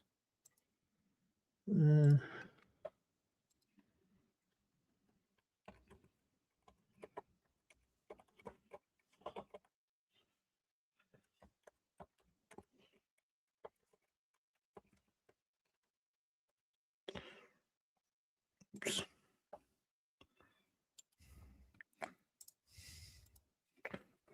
Angry's over in the other chat, as you see over there. I send his link so that he can access it. Stray cock. He's talking dirty talk over there, so yeah, maybe we don't want him over in this chat. Excuse me. Smart guy. NTKA, he's a very smart guy, yeah. Yeah. Am I not a smart guy, front row Rosie? I'm smart enough for you to keep watching me, so I must be fairly smart. 40 to 42. Awesome. Make sure everybody gives Louis some happy birthdays or birthday cakes or what kind of emojis or whatever. If you see an emoji that's a birthday emoji, send it Louis' way. Thank you guys and girls. Okay, what else? Oh, what is he yelling? Guys, he doesn't know. He's autistic. You guys got to understand that. Good night, Patriot Pride. Everybody have a happy bushy dreams. Have happy bushy dreams, Patriot Pride says. Now I'm posting it on the screen now. This is what happens every night. Danny's like, he says good night to somebody, makes me say good night, and I'm like, I don't think they're leaving though. I think they're talking to. We're just trying to get you them to say something like that. Thank you, Rosie, for saying I'm smart. I appreciate it. Come on, what were you saying? Good night? No, they were saying good night to somebody in their chat. I just wanted some other content besides hearing my voice once in a while, so I figured I'll put them on the chat for a little while there. Even though Emmy, which is Laura 3.0 over there, Brett, in case you're wondering, is Laura 3.0. That's her over the chat over there. Ginger Shepherd is over there too. We are big horticulture enthusiasts. Then why are you over hanging out over? Oh, you don't like to see the trees things. Danny's kicking Jester Junkie out there. Head for the mountains, head for the Bush Beers. Angry Oregonian says over in that chat there. Not that I care to read their chat, but they put it up on the screen, so it's public information. It's my birthday here in Montana. Hey, oh, you are trying to get attention over there. I see how you are, Louis. I was going to raid you over there. You don't need to get attention. But that works. Anything else? Am I losing my chat already? Not a little bit here. Let's see what else is going on here real quick. See if I can give, what's his name?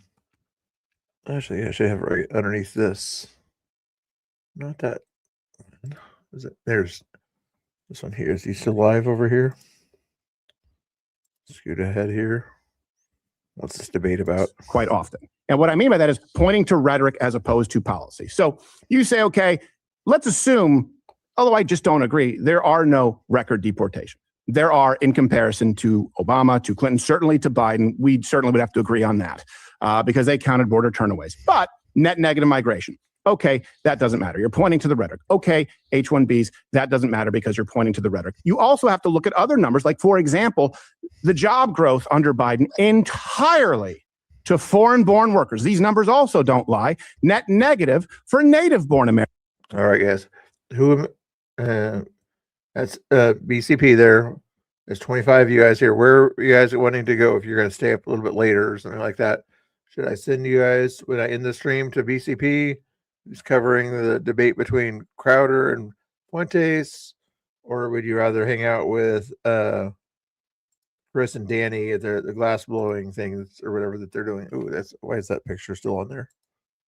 I'm trying to find the Chris and Danny one. I guess I have to reopen it or something. That one there? No, that's an old video there too. Clean up all my windows that I don't need here. That one there. I guess I gotta make another Chris and Danny one here. Danny Rebel. Unless you guys want to hear me sing, but I can't sing very well. You don't want to hear my singing anyway at 11:30 at night. Oh, Quincy's having troubles. This is the other option you guys have right here. Glass blowing and talking to the chat. It's crowing out there, running around the coop. I should talk to the chat more often, but my chat's not too busy right now, so it's hard for me to talk to the chat if the chat's not chatting. Because right now, the only person chatting was Rosie there, and they said goodbye a little while ago. But you guys can talk about whatever you want to talk about here. How was that poll? I was going to see the poll. That's what it was. So if you guys thought I was cool or not. I don't think you guys think I'm cool right now, though. But 7 out of 10 of you guys still think I'm fairly cool there. 15% of you guys think I'm just sort of cool, or 7, and 13% of you guys say that I'm not cool at all, pretty much. Okay, those are the T-fers. The cool people are the 71%. The not as cool people are the 15%. 52 votes though on that. Oh, come on, you're still in the chat. Okay, I appreciate it. Come on, man. Not a whole lot to chat about right now. Trying to make it till 12 o'clock, but we're going to see if anybody else wanted to say hi in the chat, but I think everybody else has other things going on. Oh, I know what if Laura was in the BCP chat. She was probably ignoring me in the Quincy chat here. Let me see if we can find her in the Quincy chat here. She over here in this Quincy chat here. Hold on. Open panel here. Yeah, she's hanging out over there. Yep, doesn't even want to come over and say hi to me. Okay, it's okay. The Rock.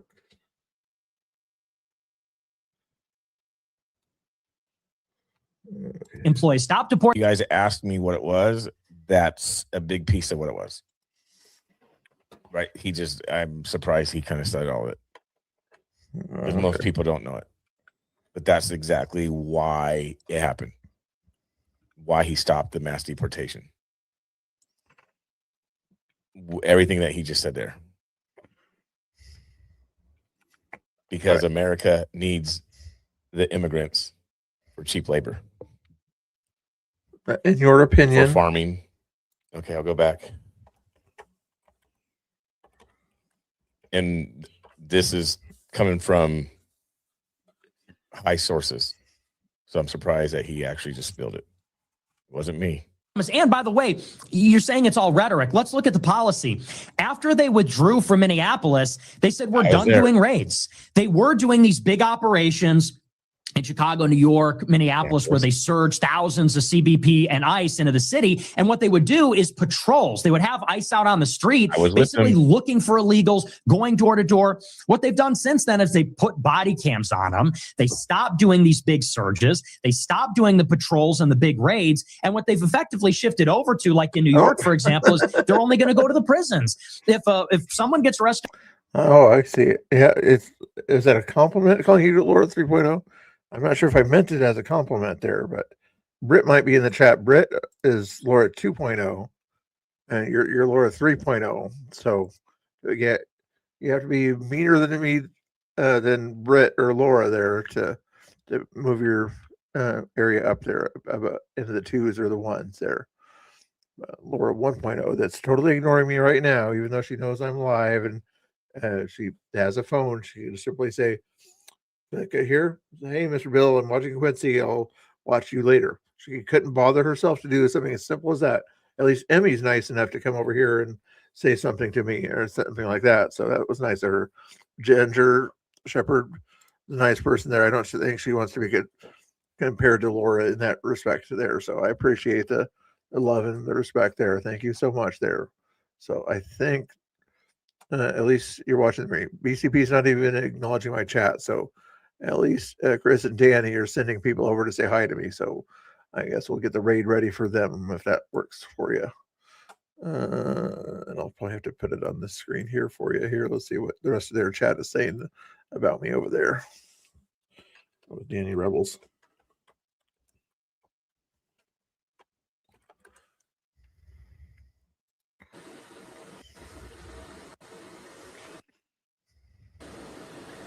Sometimes bushes grow around wood. They do.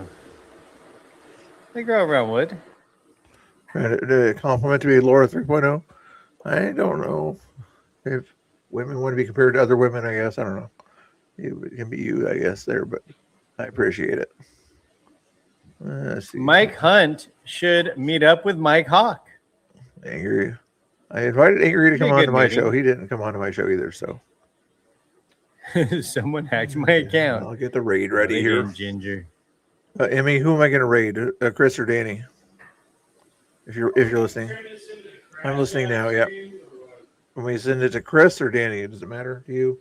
We're talking about foraging stuff, berries and bushes. What are you talking about? We got to talk about blueberries. Are these squirrels or something? I got like 20 blueberry bushes. Chris actually looks like a squirrel, but as a compliment, Chris looks like a squirrel, and Danny sort of has the face of another creature. Do y'all trim the bushes around the wood? Sort of like a sometimes, mouse, sometimes you got to trim the bushes around the wood. A nice, sometimes you let the bushes grow because you want the blueberries. You don't know. I don't know what to do sometimes, Rated ARG. Is it rated R or ARG? So far it's PG or PG-13. So like some of my streams where it gets a little crazy. Bushes are growing all around the wood right now out there. It's crazy. It's crazy out there. Really, I appreciate it. Rosie, thank you for watching. And can I shout out my channel? Mr. Bill is listening right now. I know these are talking about weird things here. But hey, it's not me. It's my chat. Okay, sure, it's my chat, guys. Blaming it on your chat. I don't blame anything on my chat. Maybe some chatters, but I don't blame the chat for anything, but now I am so glad I didn't waste my time getting dressed to restream the Enrique not to show up interview. Here was the thing here. Click. Here's my Facebook. There, guys and girls. If you're still watching, 20 of you guys might be watching, or maybe you're sleeping.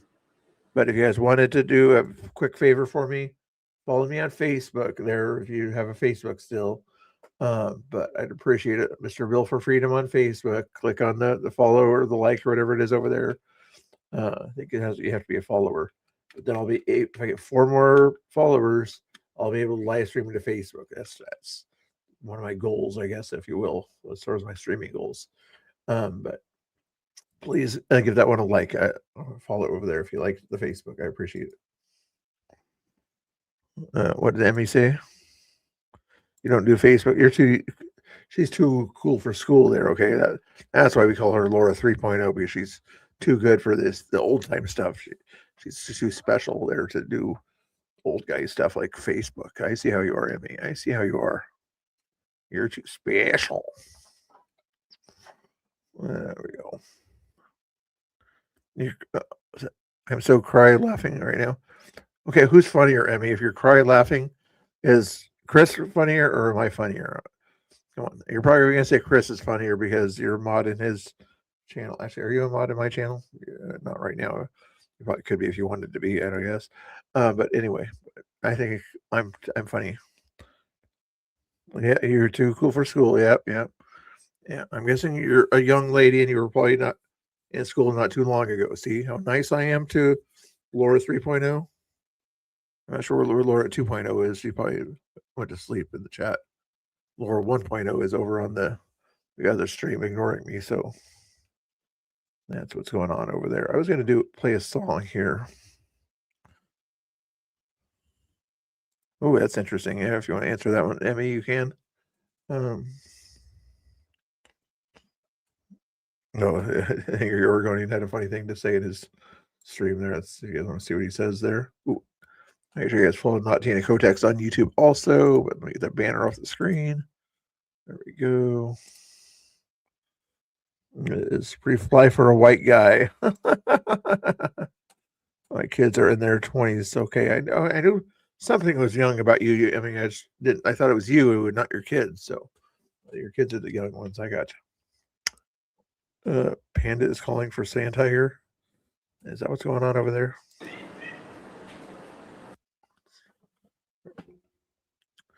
Let me call Chris. I don't know. Some of the people a guy in that chat is not one of my favorite guys. But anyway, mine too, Emmy. Okay, I was gonna get the raid ready to go here, as you guys are probably wanting to go to sleep or somewhere. Hold your horses. Hold your horses. Chris's chat or Danny's chat, it doesn't really matter, I guess.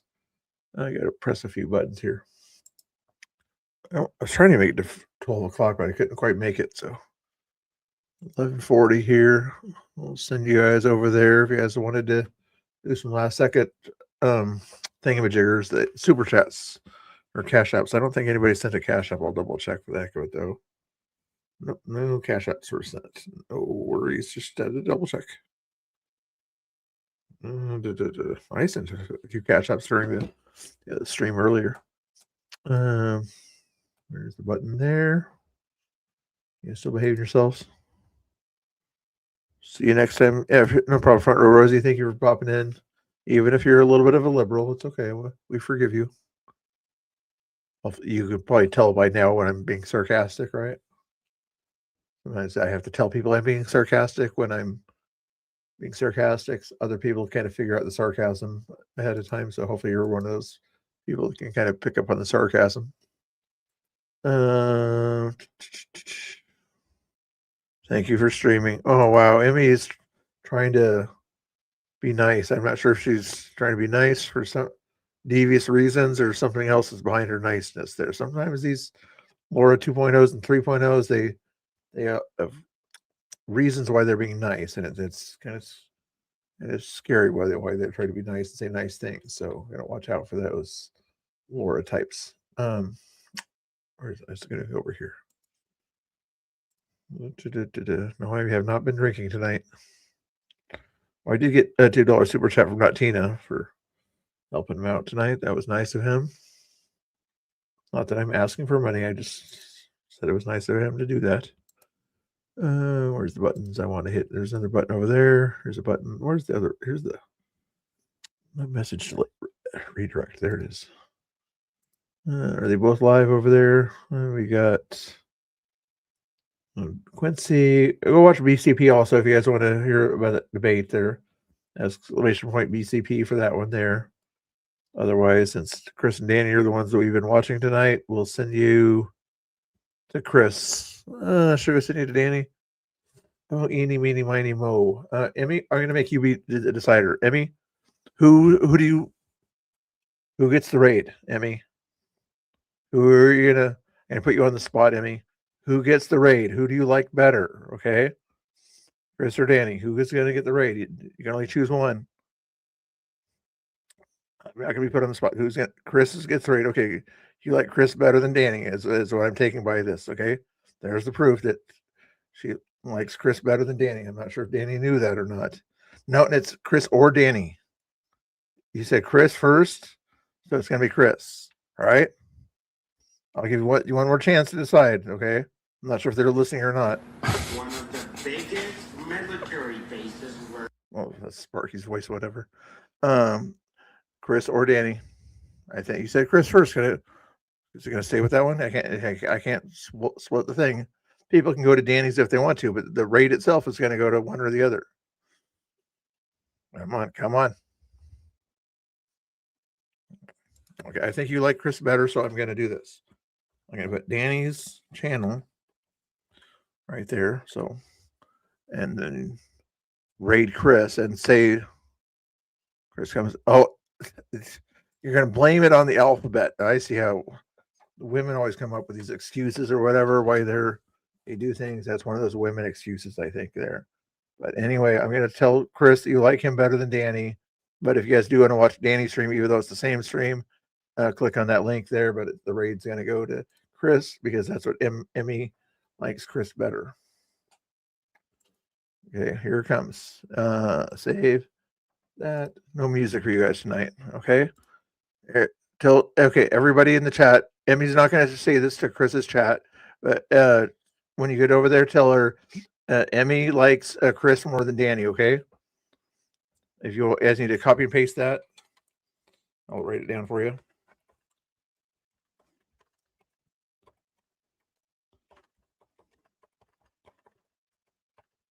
Plus, they might even be watching me right now on their side screen. So I'm just going to put that right there. Copy and paste that in the chat for me there, guys, when you go over there, okay? Thank you, Rosie. Okay, make sure you copy and paste that over there. Ready? Here we go. 30-second countdown. Well, hit go now when the stream ends, and it'll take you right over to Chris's stream.